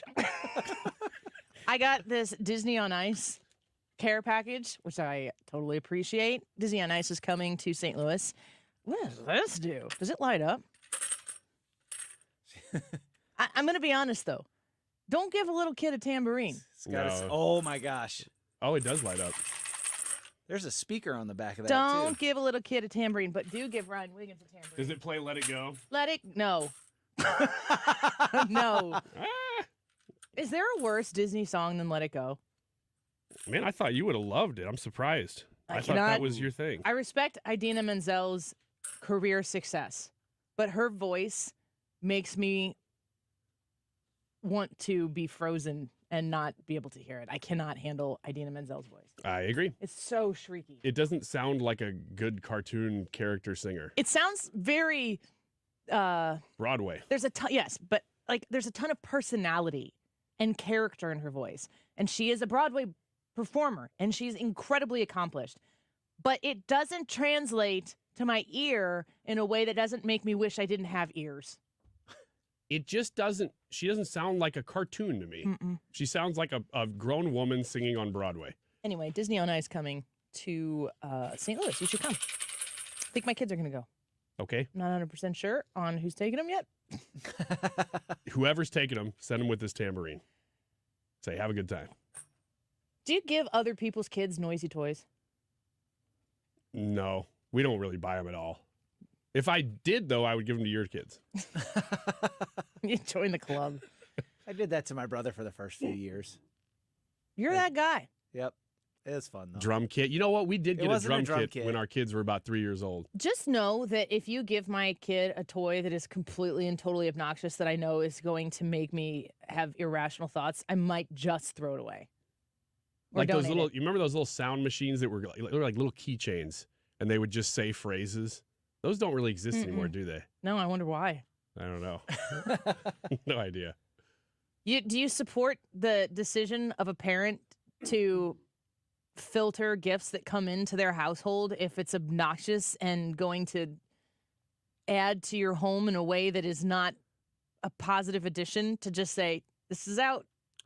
Yes, but that type of gift is one. So the noisemaker thing, or does crazy light up stuff. I get those. Microphones, karaoke things. Oh my gosh. The ones that are sneaky, that'll get you, that if you're not expecting it, you'll go, oh no, this is that kind of gift, is ones that require hours of assembly. I don't mind that so much if it's set it up and it's done and the setup is worth it. Like if you're talking like a playground or something. If it's big, yes. But I'm talking about little things that they will play with for a total of 5 minutes, but that you will put 3 hours into on a Saturday. Like name something that you're talking about. Okay. It sounds like there's this very specific scenario and person that you have in mind right now. It also could be like you're just not good at putting things together. That is also true. It takes me 3 hours and it should take me 1. But there are... So what's the real problem here? The gift we got this year, and I apologize to whoever got the gift, because you probably didn't know that it was this, because on the box, I didn't know. When I saw it, I'm like, oh, that's kind of cool. And then my son got it out, my 6-year-old son. He was ready to go, ready to put it together. And he started to try, and he likes putting things together. He could not figure it out. So he brought it to me. Okay, I can't figure this out. I can't figure it out. Interesting decision. Should have brought it to my friend. A hand that you put, I guess it's a claw. You put your hand into it, and then it has like these claw Wolverine things that come out of it. I don't think it's sanctioned by Marvel, but it's something like that. And it is, I think, 300 to 400 pieces. But is it like how did you not put this together? Is part of the toy the build? Is that supposed to be part of the experience? The point of it is just you put your hand in a claw thing. Well, I know, but you could have, I don't know if Lego does something like that, but you can have something that has some sort of mechanism to it where you build it and then you get to play with it. But like the STEM or STEAM now part of the process is part of the experience of what they got. Oh, no. We have those too. Send me a link to this thing. I don't even know what it's called. Otherwise, I'd send it to you right now. I think you're making this up. I'll take a picture of it. I'll bring it in because we're not doing anything with it. Did you it's put just it together? Sitting there. No, we tried for about 15 minutes, and I said, "Did you hire somebody?" Okay, this thing's going to take all day, so let's put this one aside for now. And by for now, I mean forever. And we'll just let it sit there, and until you get so bored that you need something, then we'll try it again. But I'm going to bring that thing in, and you're going to realize this is not... The STEM toys are cool because that is the point of those. We've got some electric circuits that my kids will like to put together that make little things light up, and that's the whole point of those. This is intended to just be a Wolverine claw with hundreds of pieces. I don't believe it. You will. I want to know. You can't, like, Google the toy to figure out... I just don't know what it's called. I wish I did. Mega Blocks or something like that. Not Lego, but it's like it. No, gosh, I wish I could. If I could find it, I would, but I really don't even know what to Google. Since COVID, we bought some furniture. It was deck furniture or something. And it would have been, I think it was the fall of 2020. So it would have been like when outdoor furniture was starting to go on sale. And so my son would have been 3 years younger or whatever. And I just started saying, here, put this together, and I'm walking away. And it's amazing how he could do it.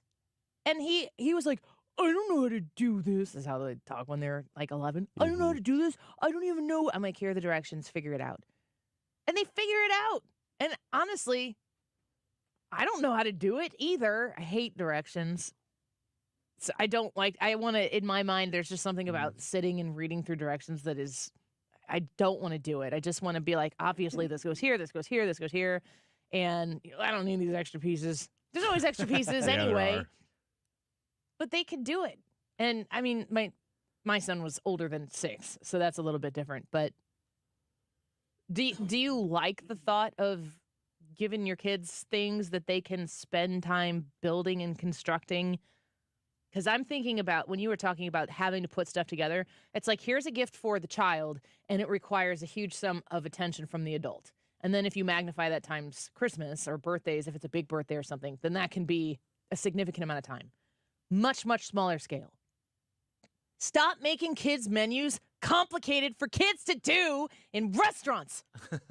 They'll have the most, the kid, you're like, you can't be older than 7 to eat a kid's meal in this restaurant. Those games better be able to be done by 7 and under without an entire narration and me solving all of the puzzles on this sheet while my kid watches me do it. Okay, here's your 7-year-old in a quantum physics problem for them to solve while you're waiting for your food. It drives me crazy that the kids' menus many times will have challenging things that don't match up for like a 3 to 5-year-old's intelligence level. Well, I get that.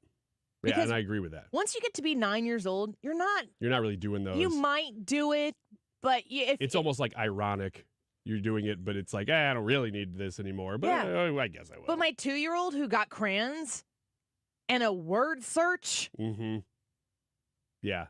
Can you find spaghetti in here? What the hell is that H doing in that word? I mean, it frustrates me so much because now I'm sitting at a table doing a kid's menu set of games when that's supposed to be there to entertain my child while I enjoy the meal.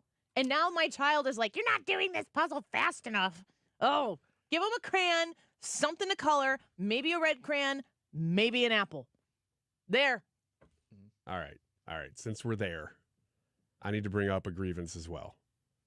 If you go to a restaurant that is if it's Applebee's and they serve you chicken tenders and grilled cheese and that's your options, that's fine. But if you go to a seafood restaurant or some sort of restaurant that specializes in something, and then on the kids' menu they offer a hot dog and grilled cheese, can you offer something in the range of what we were here to eat for the kids too? Because I didn't come here to get them a hot dog so that I could have fish. I came here with my family because we all wanted to have some fish, but they're kids.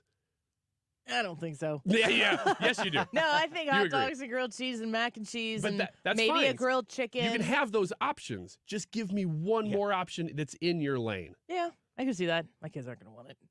Well, that's fine. You're not going to want it. I've got 2 kids who pretty much eat off the adult menu now, and my son 100% eats the most of all of us. Yeah, he's at that 14. Age. Yeah.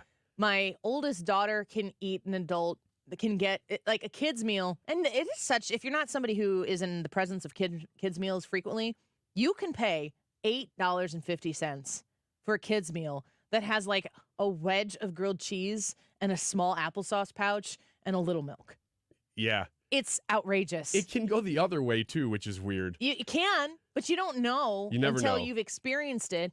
And if you get a full serving of food, then my daughter can eat that and be fine. And if she gets an adult portion of food, she doesn't finish it all. And we can often share that with the 2-year-old and just get an adult size and split it between the two. And you're like, pull a couple of French fries and a part of or like one chicken finger over there. And then we just kind of share it across the board. Let her nosh on it. But I don't like that word. But you ruined it. Now I'm thinking about the word nosh. No, don't think about that. Something Kamala Harris would say. No, You guys are exactly the same people. You are. You think, really? Do you really think that? Democracy. There's something about that clip. It was different. It was a different Kamala. You just don't know what you're getting with kids' meals. And they the higher the kids' meal is priced, the more that restaurant doesn't want your kids there. Yeah, I'd say that's true. It is weird how sometimes a kid's meal will be basically the same size as the adult meal, though. I don't experience that very often. Once in a while, you go to a restaurant, you're like, dang, that's a pretty good price. $8 for a half a steak? I should have just gotten 2 kids' meals. He's over there doing that way you get a full word searches. Like, look at me, I'm so I'm wearing smart. a beanie. So you get this I'm under full-size 7. steak and 2 toys. Here. Yeah, let me have it. I got a tambourine. I'll let you hold this. This is gonna be fun. This is going home with me. Check out this flounder. It's stuffy flounder. I'm not even giving this to my kids. I'm keeping this. Go to Disney on Ice. Treat your kids. Sweet. We'll be right back. This is the Annie Frey Show.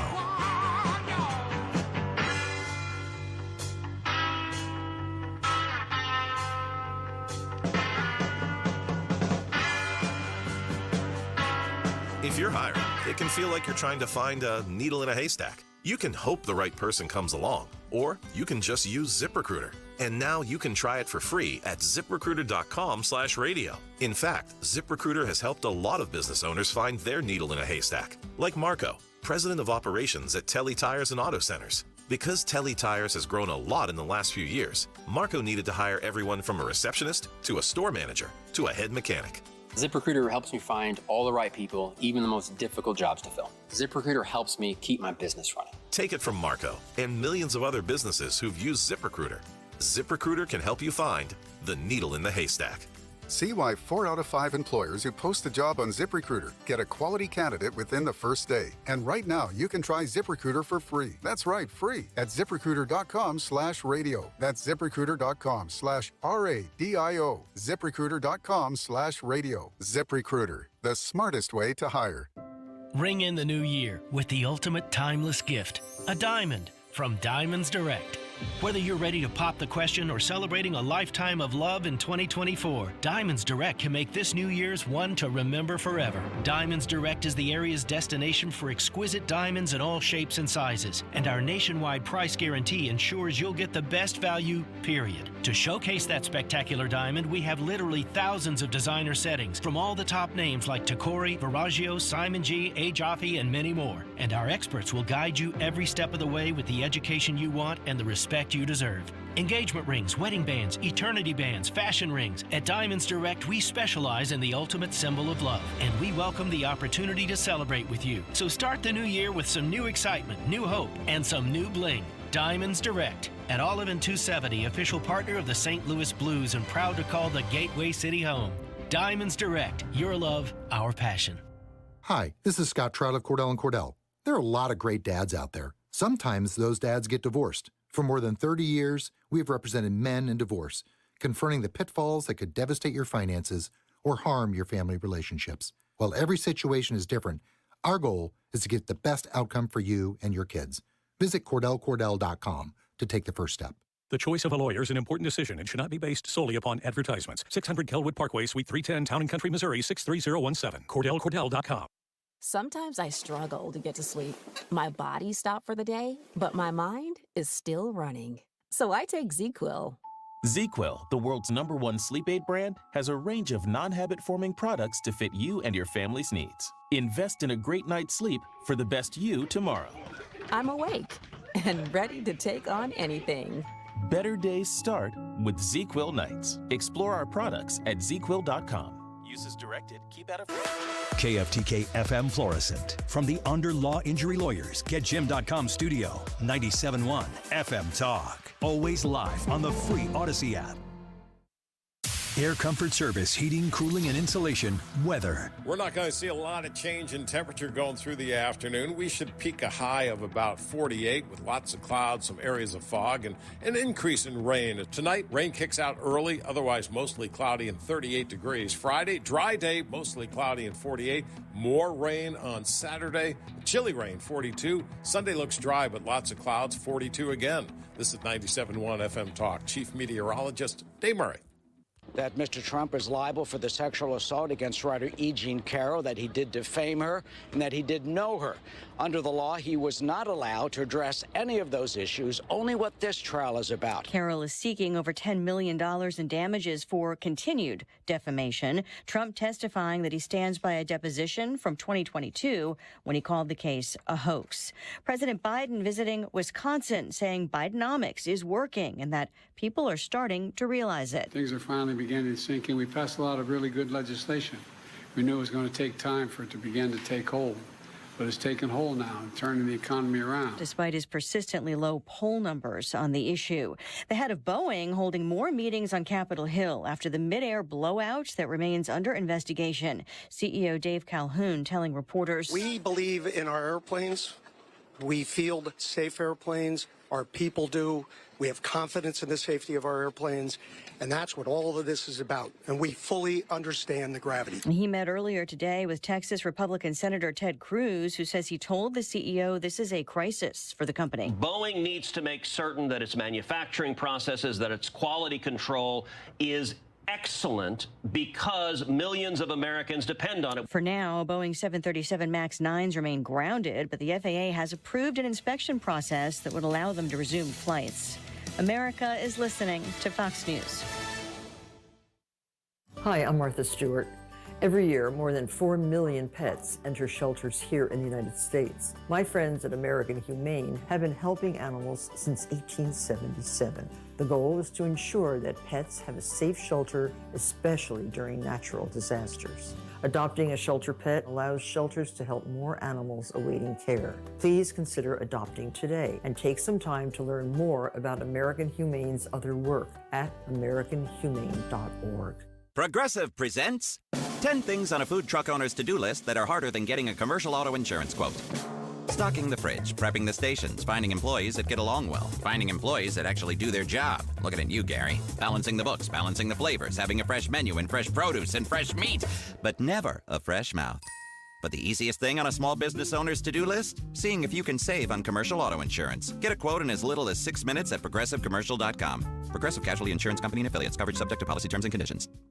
Air Comfort Service, heating, cooling, and insulation. Weather. We're not going to see a lot of change in temperature going through the afternoon. We should peak a high of about 48 with lots of clouds, some areas of fog, and an increase in rain. Tonight, rain kicks out early, otherwise mostly cloudy and 38 degrees. Friday, dry day, mostly cloudy and 48.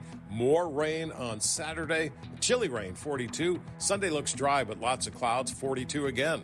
This is 97.1 FM Talk. Chief Meteorologist Dave Murray. We enjoyed up until today, very mild winter, my personal opinion. It's been very nice, very mild. But winter seems like it is here now. I like to let everybody know if your furnace is broken, call me. You are a preferred customer of mine. Everybody gets great pricing, excellent treatment, knowledgeable techs, and me.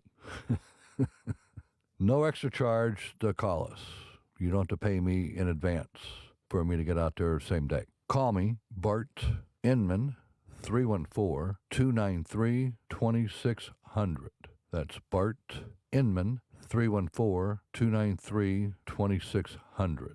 Two things to remember. The phone number, and if you're tech savvy, which I'm not, it's Bart with a B, Inman with an I.com. Happy New Year. What I'm about to share is something we don't talk about often enough, so I'm just going to say it. We apply deodorant to our armpits every day. It's a part of the routine, right? So why do we put up with odors on other parts of our body between showers? It's time you discovered Lumi Whole Body Deodorant for pits, privates, and beyond. I tried it, and I noticed a difference right away, everywhere. Lumi was developed by an OBGYN. It's clinically proven to control odor for 72 hours. Since Lumi, I never have to worry about body odor ever again, and that reassurance is worth every penny. Lumi has over 300,000 5-star reviews, and a 60-day money-back guarantee means you can try Lumi risk-free. Give Lumi Whole Body Deodorant a try and start controlling your body odor better, everywhere. There's a special offer for listeners. Use code RISKFREE and get an extra $5 off a Lumi starter pack, and ships free with code RISKFREE. LUMEdeodorant.com, code RISKFREE, and get an extra $5 off a Lumi starter pack.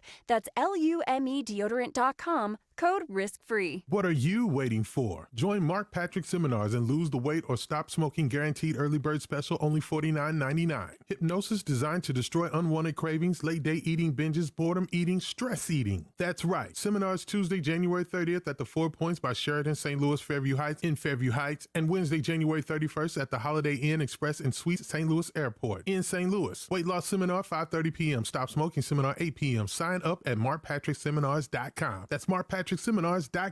When you're trying to find quality candidates, all the searching, screening, and interviewing can become a job itself. You need Indeed, the all-in-one platform that makes it easy to interview, screen, and hire quality people. Visit Indeed.com/credit. Conservative solutions, objective conclusions. For news and opinion, this is St. Louis's home for conservative talk. 97.1 FM Talk. The Annie Frey Show YouTube live chat poll of the day is sponsored by Ruler Foods. Low prices, no coupons. Ruler Foods. That is exactly what I needed to hear. Thank God someone here knows what they're talking about. That's us. That's right. Gotta love this American ride. All right, you need to take the time and get the full picture.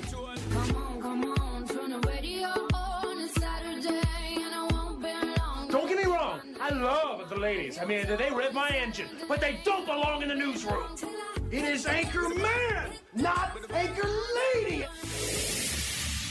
What do you want from me? I'm not America's sweetheart. Goodness sake, kid. Keep your voice down. Your father's listening to the radio. I'm not America's sweetheart. This is the Annie Frey Show. Welcome back to the Annie Frey Show. Thank you for being with us this afternoon. Our YouTube live chat poll for today is, are you prepping more than you have in the past? We only talked about this a little bit earlier in the show. You can go to the Annie Frey YouTube channel and vote in our live broadcast today there. Yes or no? Are you prepping more than you usually do? Ryan, when we asked you about this before, your answer is no. Yeah, and it's still no, because I don't really know what I would do to prep other than what I already have. So that means, do I have a little extra cash on hand in case of some sort of natural disaster? Yes. Do I have some extra food? Where do you put the extra cash? I can't say. In my wallet. Yeah, I was like, do tell. I keep it at the ATM near my house. Just the little things, but I really don't know what to do other than those little things. So I'm not prepping more than usual. Brad? I'm not doing anything more. I mean, as of late, though, I'm considering it. The whole thing with Texas and the southern border and stuff like that, I mean, it's tenuous. It could, as crazy as it sounds, it could pop off. I mean, you get Biden saying he's going to try to federalize the Texas National Guard or something like that, like some of the people in his party are calling for him to do. And then things could get crazy. And I don't know. At that point, all bets are off, and everything that you ever thought that you knew about anything is gone. You're going to be in the dark. So I've thought about, it's like, oh, I need to start adding more stuff. I kind of like how this is kind of an if you know thing, but I kind of like how there are people like Ryan who are like, nah, meh. But then there are also people who are not prepping any more now than they were before. Yeah. Because they've prepared. They're prepared. Uh-huh. It's the same. And it's quite a set. You're setting quite a spectrum on the no side of that.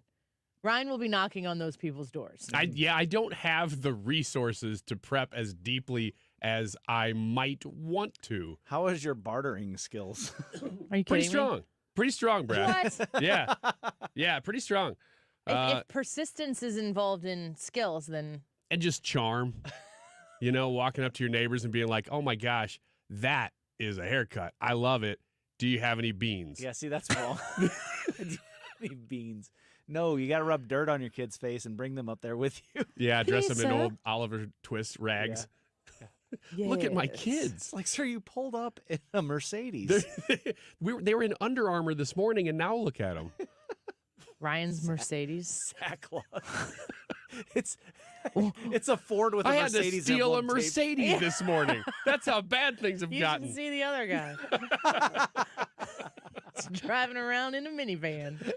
It's missing a door. Yeah, I swapped him. I stole it, but I was nice enough to leave him with my Mazda 5. I felt bad for the guy. The world's gone to pot. I consider myself to be a prepared person, but I think that people who prepare consider it an ongoing process. So if there's an instance where maybe that gets paused for whatever reason, it just kind of refocuses you a little bit. It's kind of the way you were saying it, Brad. But what are the things that are considered of value on the other side of the thing that we're preparing for, which we don't know what it is? Yeah. It's a natural disaster, a solar flare, Yeah. ice storm, Some way a tornado. to generate energy. I would Yeah. say that's important. But a mini generator is great. Food and water, obviously. Yeah. Medicine. Medicine. Well, when you're talking of value, I'm thinking of like it as bartering chips and even stuff like that. Cash is going to be of value for a while until people realize it's just valueless. paper. Yeah. Precious metals for a while until people figure out you can't really eat it. And then you're going to be down to things that will either Ryan's going to have all the gold. give you food, shelter, or heat. I'm just going to keep collecting gold and U.S. dollars. Very because hungry. eventually I'm thinking, it's probably coming back. Just be prepared. So yeah, it's going to be stuff that's beneficial to survival, not just vanity.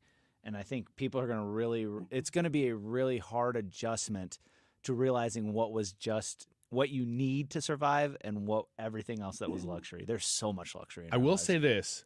A couple years ago, this wasn't really recent, but it was, within the last couple of years.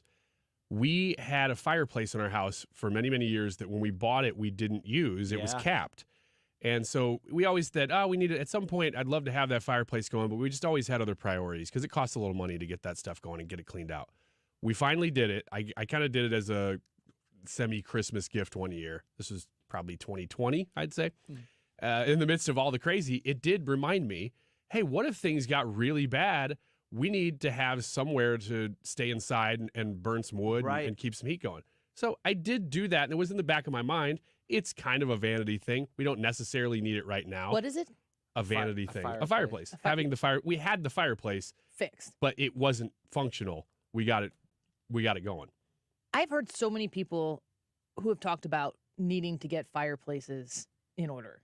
Interesting. I'd be curious to know who you used for that. Oh, I got a great guy. Because it's a huge, I have a fireplace in my house and it's a switch, a gas one. So that is a different situation. I mean, if the electric goes out, the gas could still work as long as the light is still there. But I do, if you have to think about the various scenarios that would put you in a crisis that you would need to be prepared for. And I think that the ultimate, initially, the first 48 hours, week, maybe 2 weeks, Brad, would you say you need to be able to live in your home without having to go outside to defend what you have and to stay inside, that is where you become the most prepared? Ooh, I don't know. If you have shelter, I mean, because people would you have want shelter. I mean, if your shelter is intact. I think the first couple days people are going to have their own supplies. It's going to be the days after that. Well, but that's the point. Like what I'm saying is, if you're starting off being prepared, when the chaos is happening, for people who aren't prepared, the first ring of insulation is that you in your shelter are good for an amount of time. Yeah. And that you don't have to go out in the chaos where people are losing their minds. Right. That you can feed yourself, that you can heat your space, and that you can defend it. Yeah. But what I'm saying is I think that's longer than most people think. I don't think the chaos necessarily pops off right away. I think everybody does kind of pull back and they stay in their house. But the people that aren't prepared, so there's going to be a delay. So things are going to pop off. and then 2-3 days people start running out of things, and that's when the panic and the chaos starts happening. You have to weather that. I think the second that people realize that something catastrophic has happened, they're going to go out to get what they can get. That they're going to understand if you don't have it, if you don't have a long-term plan in place, that the grocery stores, the department stores, they are going to be slammed with people who are going to be desperate to make sure that they can get whatever they can get. I mean, think Black Friday, but with need, not want. And because you can't be like, well, I'll wait a few days and go to the store in a week, because there's not going to be anything there once it has been determined that the crisis has been established. And you know that it is something more than, the power went out, it'll be back on, they'll get here and fix it in the next hour or two. Once you realize that it is a bigger deal than that, chaos will happen where resources exist immediately. It's really hard to envision because it would be so circumstantial, and there's so many different events that would take place that would cause a situation like that. Is it social upheaval? Is it an earthquake? That it could be such a variety of things that I've always wondered, and this is kind of a bigger conversation though, but I've always wondered that in the midst of that, when you get to that point where maybe you do have a little bit more resources because you've been wise enough. I mean, we have a pretty decent amount of food in our house that we kind of don't tap into just in case of an emergency like that. It's not really deep prepping, but it's a little bit. Yeah. That, like you said, Brad, you get to that day 5, and people, maybe even a week or two in to something like that, and the people who haven't prepped at all, my elderly neighbors, for instance, they're not out to hurt me, but they might be in a situation where things are getting pretty bad for them. At what point does my faith come into it where I love my neighbor and I start sharing those things that I've hoarded with people around me on my street or whatever, whoever it is? I don't know the answer to that, but it's something I do think about. Like, at what point do I go, I'm not going to keep it to myself and my family anymore. I'm going to start to share this stuff. I just don't know. It depends on the situation. I think it's interesting that Ryan, the one who said that he hasn't really prepared much at all, is advocating for sharing through faith and good nature. He's like, I would just like to remind you that I have, and I would share. And I would do this. You two are Christians as well, right? Right? I mean, we all kind of are. Now, I don't have a generator. And communists. I don't want to use the power of the government to come down on you to share with me. Your elderly neighbor's Ryan Wiggins. I'd like you share with me out of your own goodwill. Ryan's got his little messenger boy hat on and his cane, and he's like, "Can I please have a bite to eat for my elderly wife?" Ryan, you're 40. Look, I'm walking with a limp, though. That's so funny. You're just talking about how you're not prepared because meh, and you're like, "Boo, I would put my faith in practice and go to my neighbor and share." And really, when Jesus describes your neighbor, is it your literal neighbor? No, it's people Ryan. like your co-host. It's Ryan Wiggins. It's people that you would interact with who would care about you and your family. They'd know your kids' names. You got to go in one direction after it hits, and you realize, I probably didn't prepare as much as I should have.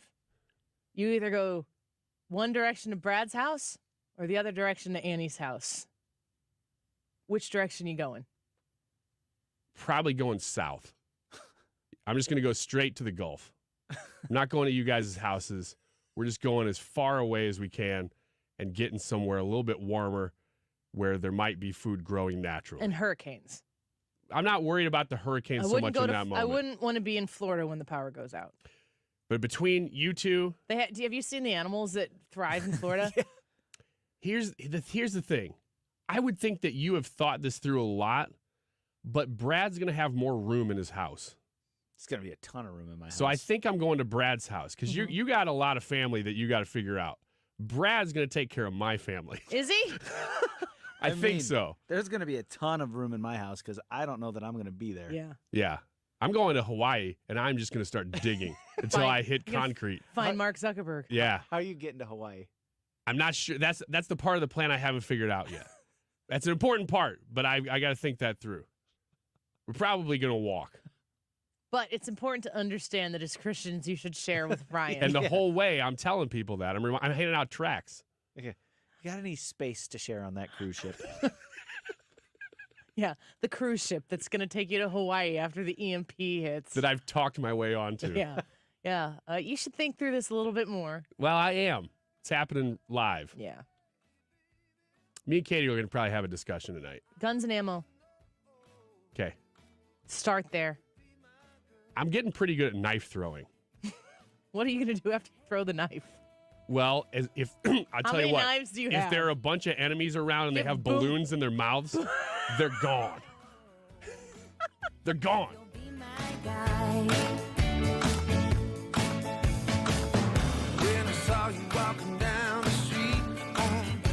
This is the Annie Frey Show.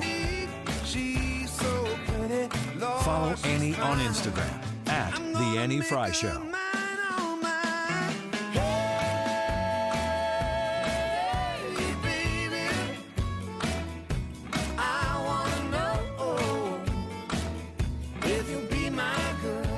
Stewart's American Mortgage is there to help you through your mortgage purchasing situation. Buying a house, as rates have come down a little bit, you might be back in the game, back shopping the market, and Stewie is there to help you go through that whole process. He is the second highest mortgage lender in the country. He was at the New York Stock Exchange ringing the bell. He's had such great success because of the bagel loan, because people hear about it and they're like, all right, is this too good to be true? And then they do what I tell them to do. Call 314-324-4440 or text 314-324-4440. And they say to Stewie, I heard Annie talking about the bagel loan. Sounds too good to be true. Can you help me? And then he explains it and they go, my goodness, I'm glad I made this call. Make sure that you put this number down. And if you're in the business, in the market right now for a mortgage or a mortgage refinance to get your rate lower from maybe the super high rates that were there within the last year or so, reach out to him at 314-324-4440 and ask him how the bagel loan can help you. You pay no closing costs with that bagel loan, and only at the Stewart's American Mortgage is where you can get the bagel loan. 314-324-4440. Google the bagel loan, NMLS number 226715. The NFL playoffs live on Odyssey. Westwood One brings you all the action from the AFC and NFC championship games, streaming live on the free Odyssey app. First, it's Kansas City and Baltimore. Spinning touchdown catch at the goal line, Kelsey. He could not have been more wide open. Then it's San Francisco and Detroit. Hands off McCaffrey off the right side, into the end zone. Touchdown 49ers. Listen to every game live from Westwood One. Get in the game and download the free Odyssey app today. AUDACY. Hey homeowners, it's time to transform your house into a masterpiece with Lakeside Renovation and Design, your James Hardie siding experts. Picture this, durable, weather-resistant siding that doesn't just protect, but elevates your home's value and curb appeal. James Hardie, the gold standard in siding, installed by the pros at Lakeside. Say goodbye to maintenance headaches and hello to a home that stands the test of time. Ready for a siding upgrade? Lakeside Renovation and Design is your go-to. Visit our showroom or call today. Unleash the potential of your home with James Hardie Siding. This is a special alert to all Americans who own a vehicle with less than 200,000 miles with an auto warranty about to expire or with no warranty coverage at all. Due to a decline in the economy, CarShield is announcing a low-cost month-to-month vehicle protection plan that is now available to the public to save any driver out-of-pocket expenses on future auto repairs. Call now to find out how you can pay almost nothing for covered auto repairs. Yes, you heard that correctly. Pay almost nothing for covered auto repairs. An open phone line has been established for all drivers to call for a free quick quote. Call 800-652-5241 now. Drivers who are covered will not have to pay for covered repairs again. This protection plan is at an all-time low. Additionally, drivers who activate this vehicle protection today will also receive free roadside assistance, free towing, and car rental options at no additional cost. Call us for your free quick quote today. 800-652-5241. That's 800-652-5241. What do you have to lose? Call 800-652-5241. Again, 800-652-5241. You're listening to the Annie Frey Show live from the Air Comfort Service Heating, Cooling, and Insulation Studio. If your furnace isn't working, get in your comfort zone with 55 years of award-winning HVAC services from Air Comfort Service. Save $20 off any service repair at aircomfortservice.com. You're mobile, we're with you on the radio or on the Odyssey app. Download it and take 97.1 with you, even outside the listening area. Your home for conservative talk. 97.1 FM Talk.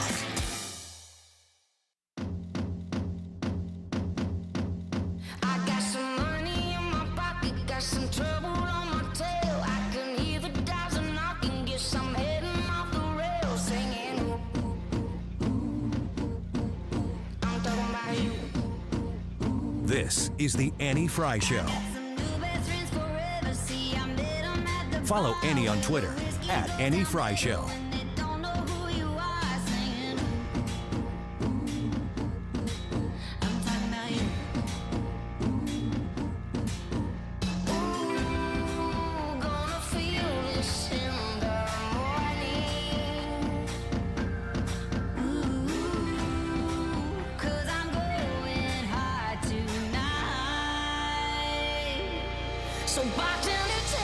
And now it's time to play Is Annie Okay With This? Hi, Trisha. Hi, Annie, Brad, and Ryan. Oh, hi. Good to have you in here. Hello. Good to be here. Hello. Hi, everybody. Very pleasant.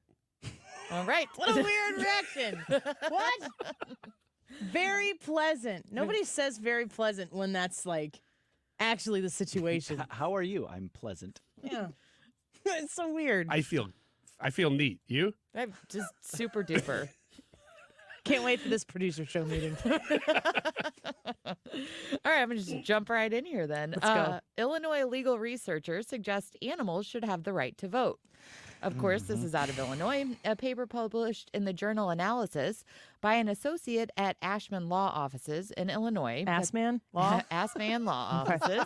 It's up near Chicago. That makes sense. Reported that extending voting rights to animals Donkeys? all animals would merely be extending practices that are already in place where, quote, certain governments permit the enforcement of animals' legal rights through representatives. So they want your animals to have voting rights, but they want the voting rights to be run through whoever the animal's owner is. I'm going to have so many dogs. We're going to make Illinois red. Yeah. Yes. It's like, what do you have? I have a colony of ants. Make it and each happen. one of their voices matter. Let's freaking And they're go. red ants. Yeah. So, in theory, following this guy's all affected interests What's his name again? principle. Assman. He works for Assman Law Okay. Offices. People would ask him growing up, you a leg man? He'd say, No, I'm an ass I'm man. Mr. Anyway, This is unbecoming of the show. This is a different direction than we've gone. this is not as pleasant as it was. these were so pleasant moments ago. Annie, are you okay with animals voting in Illinois? I am. Yes. All right. We've established it's a great idea. I've tried everything else. Let's go. The question is, can the dead animals vote? And how many times? I guess if they're still registered. Mm-hmm. All right. Yeah. Speaking of animals, it's Groundhog's Day again. So PETA wants to swap out Puxatawney Phil for a coin. It's Boo. Groundhog's Day is PETA. February 2nd. They're making their annual effort to retire the groundhog Phil. Who was the last mayor of New York City? The bad one? The really bad one? De Blasio. Yeah. Remember when the groundhog bit him and then he dropped the groundhog and the groundhog died? Yeah. No, I don't remember any of that. Yes! I was laughing because I'm like, oh, this is No! a really funny. That He is dropped not the- funny. oh. He killed the groundhog. He can I still hope- vote in Illinois, though. I'm pretty. Yeah, no kidding. He can vote twice. Yeah. I'm going to Google the story, but I am 98% sure that is the total story. Was it in Punxsutawney or was it in New York? I don't know. I was in New York. So he didn't kill Phil. He just killed a groundhog. That's my question. I don't know that facts matter, but I'll Okay. be right back. Okay. Anyway, they want to swap out Phil for a giant gold coin because they say that a coin toss is no less reliable than Phil's predictions. For the which- record, I just Googled de Blasio. The fifth suggestion is groundhog. Really? Yes, go on. That coin. Sorry. Coin, not Phil. Giant coin. Giant coin. Which, whatever. PETA does this every year. Annie, are you okay with Groundhog's Day? The whole idea of it. This is the type of thing that I can't possibly invest enough energy in to Like, I don't have time to go on a crusade to end Groundhog Day. Or to stand for it. But can I tell you a little Groundhog Day story? I'm just going to put myself out there right now, and haters going to hate. I took my kids to Disney World this past weekend, and this is a true story. It was January 20th. What'd you kill? And we are walking through Epcot, and over America, in Epcot, a bald eagle was soaring over America. It was soaring? And I think that it was a sign that Donald Trump's going to get elected. She got chills. Just to you? Goosebumps. This was done by God to you? I don't think he was trying not to talk to me, but I have a video of it. I can prove that it happened. Wow. We were buying donuts, and my husband goes, "Is that a bald eagle?" And I go, "Over America?" Wow. I was gonna say, There were no other birds. Donuts, Just bald one eagles. Yeah, because the bald eagle ate them all. Yeah, the weaklings. Yeah. Because integrity and freedom and liberty are going to be restored to this country, and it was January 20th or 21st. I can't remember, but that's like basically inauguration day. Wow. Yeah. That bald eagle, the only thing that would have been better is if he had murdered a bunch of crows. That would have been awesome. My crows. Because when there's a pack of them, they're called a murder. And that would have been I gotta ironic. Google that, too. That's true. Groundhog Day, I'm going to go with it. Yes, for it. The Guardian reports the former New York Mayor Bill de Blasio has addressed perhaps the greatest or possibly saddest controversy of his time at City Hall, which is saying something. The day he dropped a groundhog, which subsequently died. This is from... This is a horror story. This is really sad. Where's the date? It said... This is from June 15th, 2023. I think that's a great horror movie. The Democrat left office... From the point of the groundhog? Are you kidding me? The Democrat left office in 2021. This week, he spoke to New York Magazine describing the interview at a coffee shop in Brooklyn. The publication said that the prominent Clinton ally and former presidential aspirant... from aspiring. Are you a Legment or are you a... Go ahead. Aspiring. Seemed far more at ease than he often did while in office. Eventually, though, the conversation turned to the fate of Charlotte, which was taking part in the annual Groundhog Day ceremony when, one doleful day in February 2014, de Blasio dropped it. Asked if he had any regrets, de Blasio said, "Yeah, 100%. I'm like, don't make me hold a bleeping groundhog." I mean, what the hell? Let me tell you exactly what happened. I go there and it's 7 a.m, which means my motor skills are not at their best. I put on these gloves and they're like... My hands are slippery at 7. I put on these gloves and they're like, "Here's a groundhog." I'm like, what the F? I'm like, don't you have a little more coaching to go with this or whatever? This is hard-hitting stuff, Guardian. It was idiocy. Why would you want an elected official to hold a groundhog? I don't know anything about holding groundhogs. So the whole thing is just insane. There's an original sin here. Don't hand someone a groundhog, right? I'm reading a quote from The Guardian. That's de Blasio saying all of that. Yes, only trained groundhog holders. And do you squeeze it really tight? I mean, what do you do? No. I don't know. Maybe he wants to be comforted. So Although I'm like, tighter than he squeezed it. if he dropped apparently, it. Yeah. talk about a lack of advanced work. Oh, it's 7 a.m. His hands were barely moving. Later in 2014, a spokesman for the Staten Island Zoo told reporters the groundhog's handler may not have been forceful enough when placing it into Blasio's hands, meaning the mayor could not get a firm grip. It was a complete bungle, the spokesperson said. Charlotte was found dead a week later. Must have been a real drop, because you know that a groundhog that survived in New York City's got to be pretty tough. Not tough, hard. Hard. Yeah. You know, what kind of forbearance is it if the groundhog, you drop it and it dies? That's not good. That's also a good point. It's yeah. also kind of That's an foreshadowing analogy. a bad election year for de Blasio. That's eternal winter is what that is.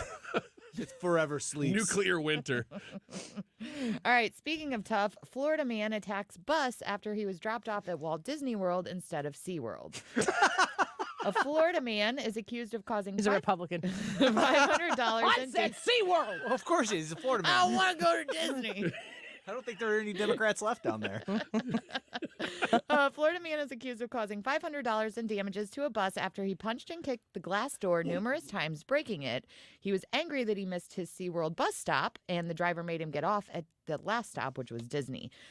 Police caught up with a man near the entrance of Typhoon Lagoon, and he was arrested for criminal mischief, but he's not facing any charges. Annie, are you okay with SeaWorld? Oh. I went to SeaWorld when I was a child and saw Shamu and don't have negative thoughts on it from like experiencing it as a child, but the whole captive animal thing kind of makes me sad. So I haven't been since. I haven't desired to go back, but I don't know. I kind of don't know who goes to SeaWorld anymore. I just went last year, so They're like roller coasters and stuff. there were 4 or 5, and one really cool water ride there that's like a With the whale? No, it's not with the whale. You ride on its back and then go up. It was on the whale, and there was no wait. But they just added a new roller coaster too. It's like a surfboard roller coaster that you stand on it, and it looks awesome. I want to go back. What's that? You didn't do it? It wasn't open yet when I was there. They had like one of those Superman ones too that they called it the Dolphin or something. You know, it's like SeaWorld. Like, hey, ride like a dolphin. Okay. I believe you. Man displays fake badge while trying to arrest real cops. Where'd this happen? Georgia. Close to Florida. So close. Georgia man tried using a fake badge to arrest 2 people who happened to be real police officers. Whoops. The 2 officers approached the suspect, who was disrupting traffic by walking in the middle of the road. They said the man pulled out a metal badge marked Special Police and told the officers they were under arrest. What precinct are you from? Oh, so close. I'm from 94 over there. Special Police. No, 95. Yeah. I can see from the look on your face that I meant 95. You've never heard of it. Yeah. It's because I'm Special Police. Yeah. He read them their Miranda rights, but unfortunately that plan backfired. They did not follow They didn't remain silent. They did not remain silent. They actually arrested him in turn for impersonating an officer, obstruction, and terroristic threats. Was he okay? I mean, he got arrested for being Special Police, but Nobody, I don't know. There's the no answer to your question. rational mindset that puts you in that scenario. Something's off. Like he was the Special Police? Like he was off? He was a little something wrong?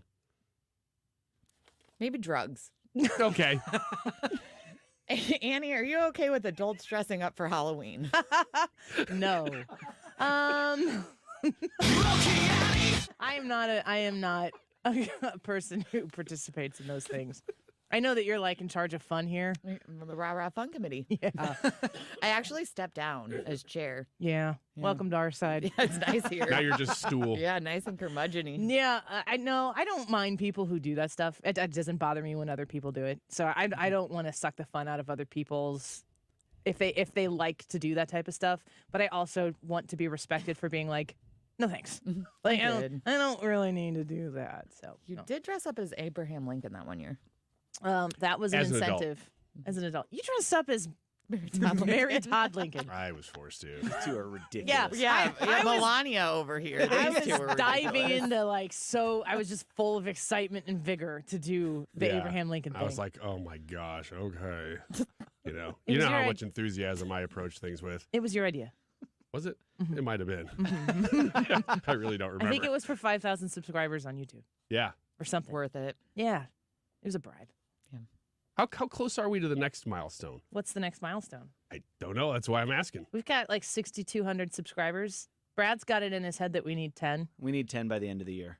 Okay. That's what I got. What in my about head. by the end of January? 6,300. Make it happen, And, Leah. And then what? And then I will dress up like Abraham Lincoln again. Jill Biden. Jill Biden. Okay. For a week. I'll just dress up like a doctor For a whole week. with a stethoscope. Stethoscope and a white jacket. I'm Jill Biden. And a wig. If you haven't, I'm going to use this as a shameless opportunity to ask you to subscribe to the Annie Frey YouTube channel, though. Would you? With all of your Google accounts, please. Be a All super 6,000 fan. of them. Yeah, I don't even care if you participate. Just subscribe. Google likes it. Is that it? We're okay or not okay with Halloween? Yes. Halloween? Oh, dressing up for Adults, Halloween? Yeah, grown up. No, not for me. Yes, for other people. I had very libertarian on that issue. Okay. That can be it. Amanda says, "What did we do for 6,000? There was no dance or anything." I don't know. Oh, when- remember that? We did a dance for something. I think the dance was before 5,000. All right. Well, you guys can dance again. That's a good idea. Oh, Thanks, Amanda. I don't know about that. I That's on the dance every internet day. forever. I don't know. Make suggestions. Get on here and subscribe, and we will pick one and oblige for 6,000, which is 200 too late. I just walk around doing hip thrusts. So if anybody tapes it, just put that online, and that's your reward. I was actually trying to avoid it. Looked around this room and I'm like, oh, good. Everybody else is uncomfortable too. So is the whole office when he hip thrusts. Yeah, and HR talked to you about that already. It's just the way I walk. That's what I told him. I walk to the rhythm of life. You carry a special police officer badge? We'll be right back.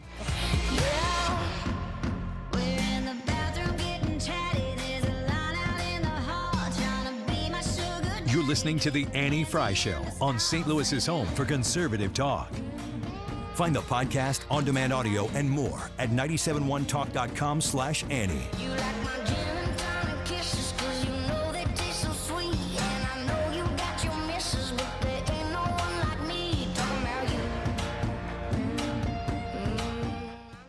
So let's talk about the Retirement Advisory Group and their opportunity for you for free to come listen to what they have to say.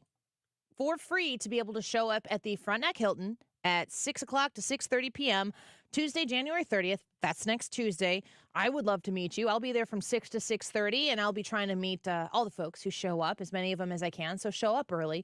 You need to reserve your spot. Now, what are you showing up for? At 6:30, Thomas Helbig and Bob Kershaw and Tammy Kershaw take about 45 minutes, no longer, to walk you through how they can take you from where you are right now and make sure that that retirement that you are on the doorstep of is going to be worry-free. That you don't have to worry about a market downturn coming in and wrecking the whole thing and adding 5 or 10 years to the length of your working time and postponing retirement once again.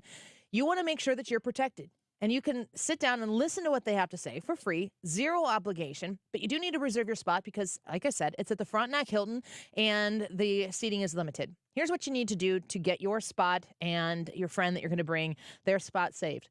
Call 314-993-9494. That's 314-993-9494. Say, Annie was talking about a seminar. I'd like to sign up. Tuesday, January 30th. It starts at 6:30. I'll be there from 6 to 6:30. We'd love to meet you. You can learn more online as well at retirementkey.com. Okay, so you filed your taxes this year, but you know you have past IRS issues. And now the IRS letters are coming.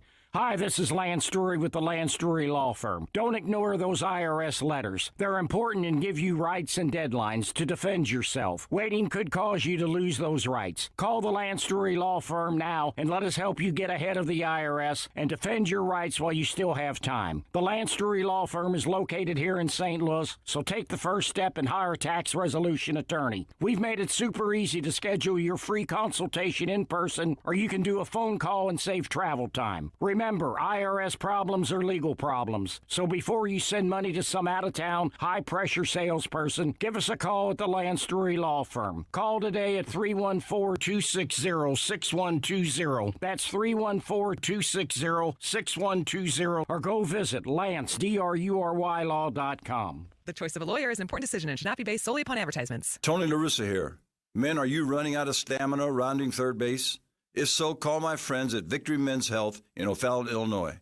Scoring at home is important, just as important as crossing the plate with the winning run. VictoryMen'sHealth.com. Are you prepping more than you have in the past? Yes or no? Let us know. And, of course, leave a comment as to how you may be prepping more than you did in the past, or if you've kind of prepped out. We want to know that, too. Annie Frey Show YouTube live chat poll. That's the subject today. Are you prepping more than you have in the past? It's 2:44. This time check is sponsored by Jerry Kelly Heating and Air Conditioning. It's time for a $98 furnace tune-up. Hey, it's Mark Reardon getting set to go here. Big immigration battle is ramping up between the state of Texas and the feds, and a bunch of other red state governors are weighing in supporting Greg Abbott. But where is our governor, Mike Parson? We're going to talk about that coming up.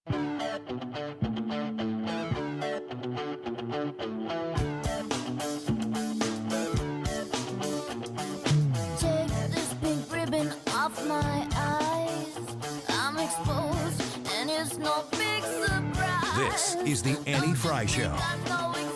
Interact with Annie on Facebook. The Annie Frey Show.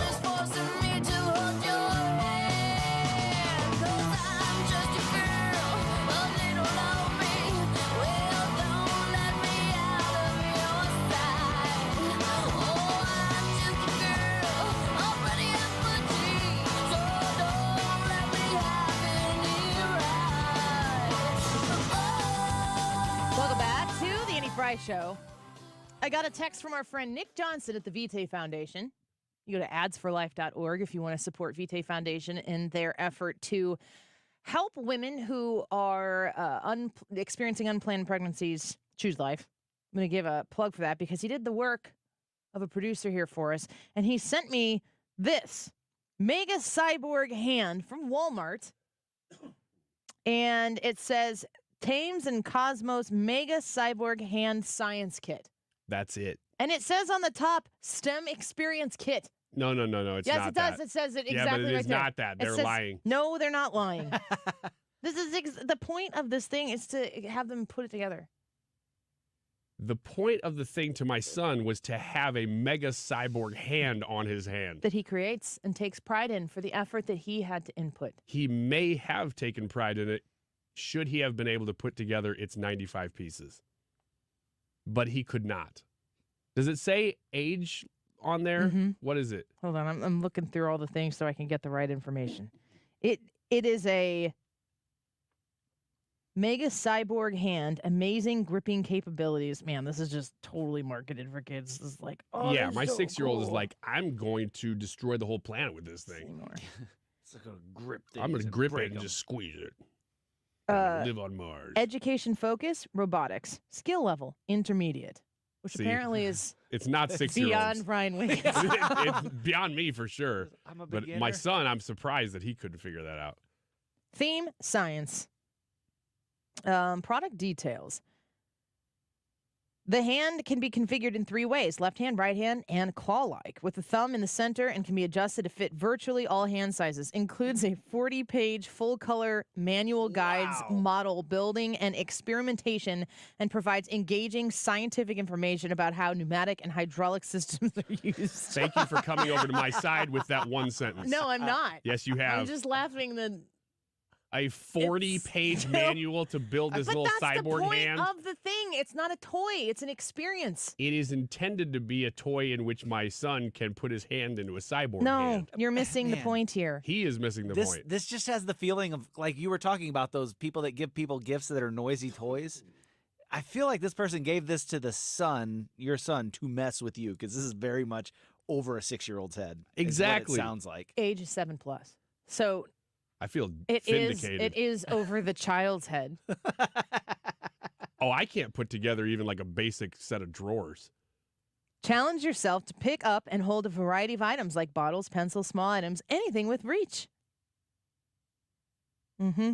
Yeah. It says gender, unisex. What if it was like male? Girls will want to play We've got with a this. pink one with fake fingernails for the girls. Gender. Never mind. Yeah, but the point here is this is my point. The assembly of this thing is part of the experience of the gift. This is not the thing that you give to the parents to put together so the kid can play with it, but you have to know the kid. Mm-hmm.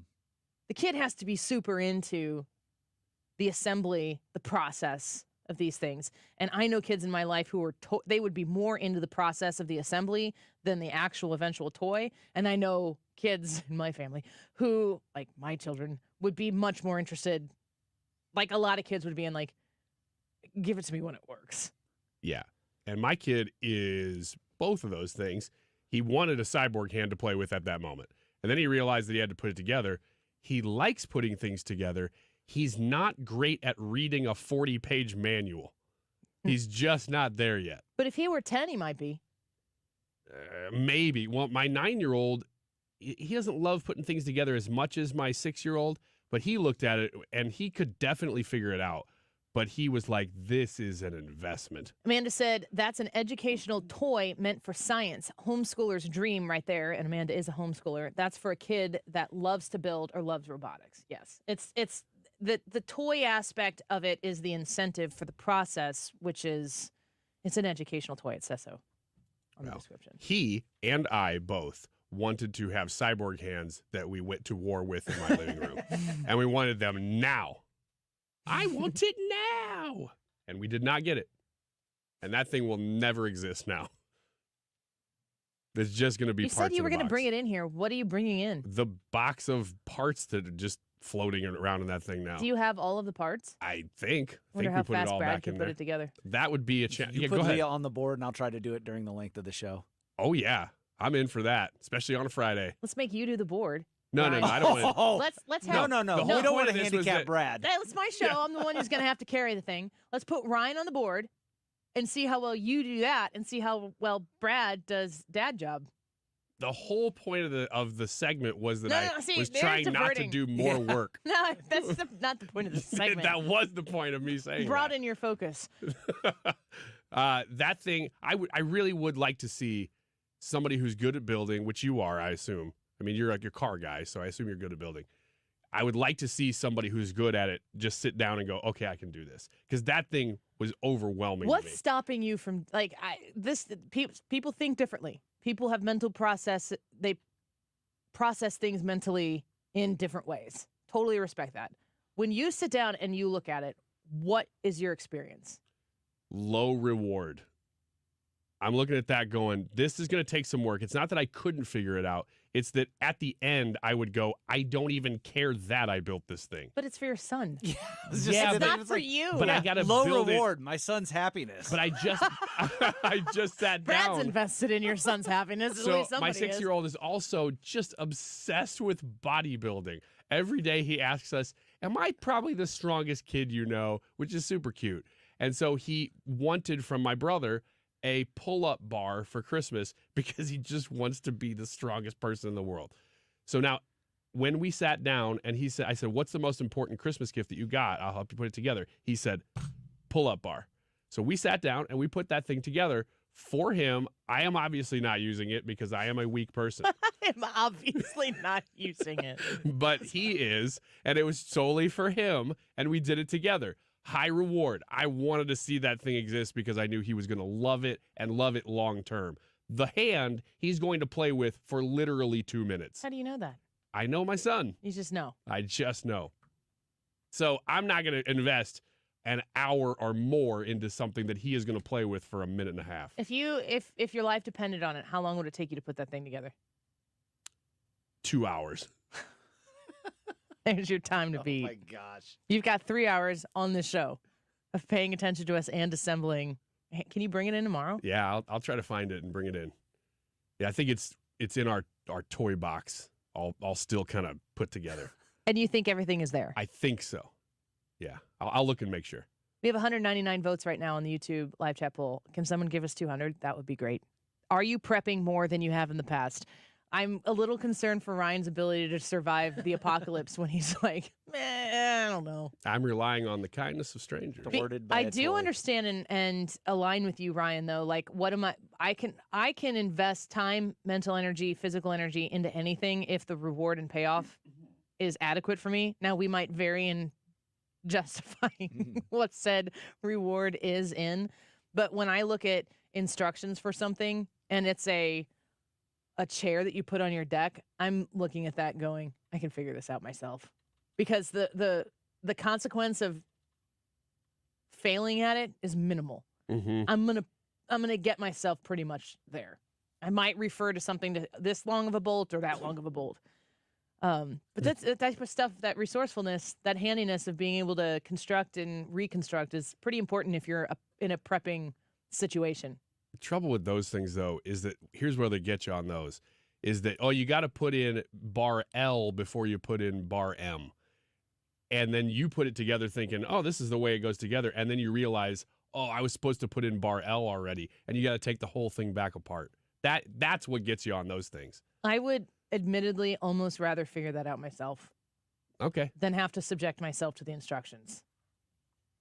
I'd rather just buy it already assembled. That's why you try to buy the floor model. Yeah, you do. And I do. Yeah. And haggle. And try to get it for 10% Yeah, off. exactly. The YouTube live chat poll for today. Are you prepping more than you have in the past? Ryan?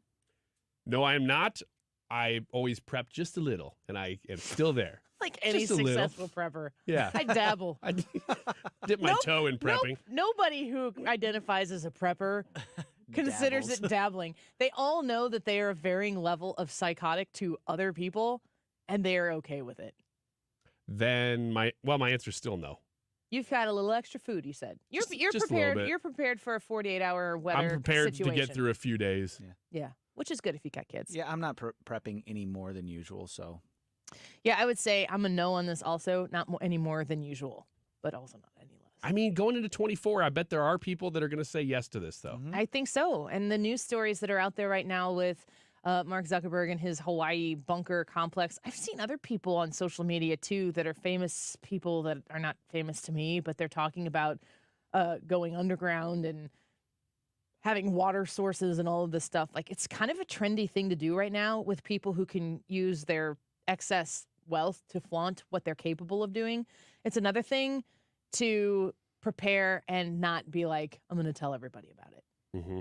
It's not something that traditionally somebody who's prepared is going to tell you. Zuckerberg doesn't want people to know, but they're still finding out. Yeah, I think because it's that massive and significant. All right, we got over 200 votes. Thank you all for coming and participating. 205 votes. Are you prepping more than you have in the past? Very close.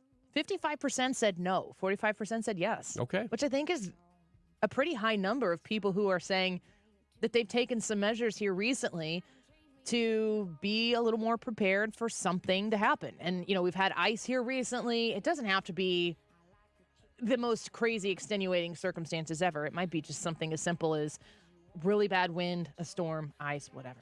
Thanks for being with us here today. You heard Mark Reardon. He's going to be talking about, is Governor Parson going to jump on the bandwagon with everybody else who's supporting Texas? I'm going to be listening to hear what he has to say about that. And it's coming up next on 97.1 FM Talk. So beat the I'm Brian Westbrook with Coalition Life. More than 11 years ago, we set out to help women right here in St. Louis. Today, Coalition Life celebrates more than 3,500 clients served and thousands of lives saved since we began this mission with you. Each one is a miracle. Over the years, day in and day out, our team has walked alongside women facing the fear and challenges of an unexpected pregnancy. Through the support of this community, we have given them hope and a path to choose life for the children they carry. Our work at Coalition Life continues, and we need your support more than ever in a post-Roe v. Wade world. Whether you join us as a volunteer, an employee, or a donor, know that you have a special impact to make for these precious children.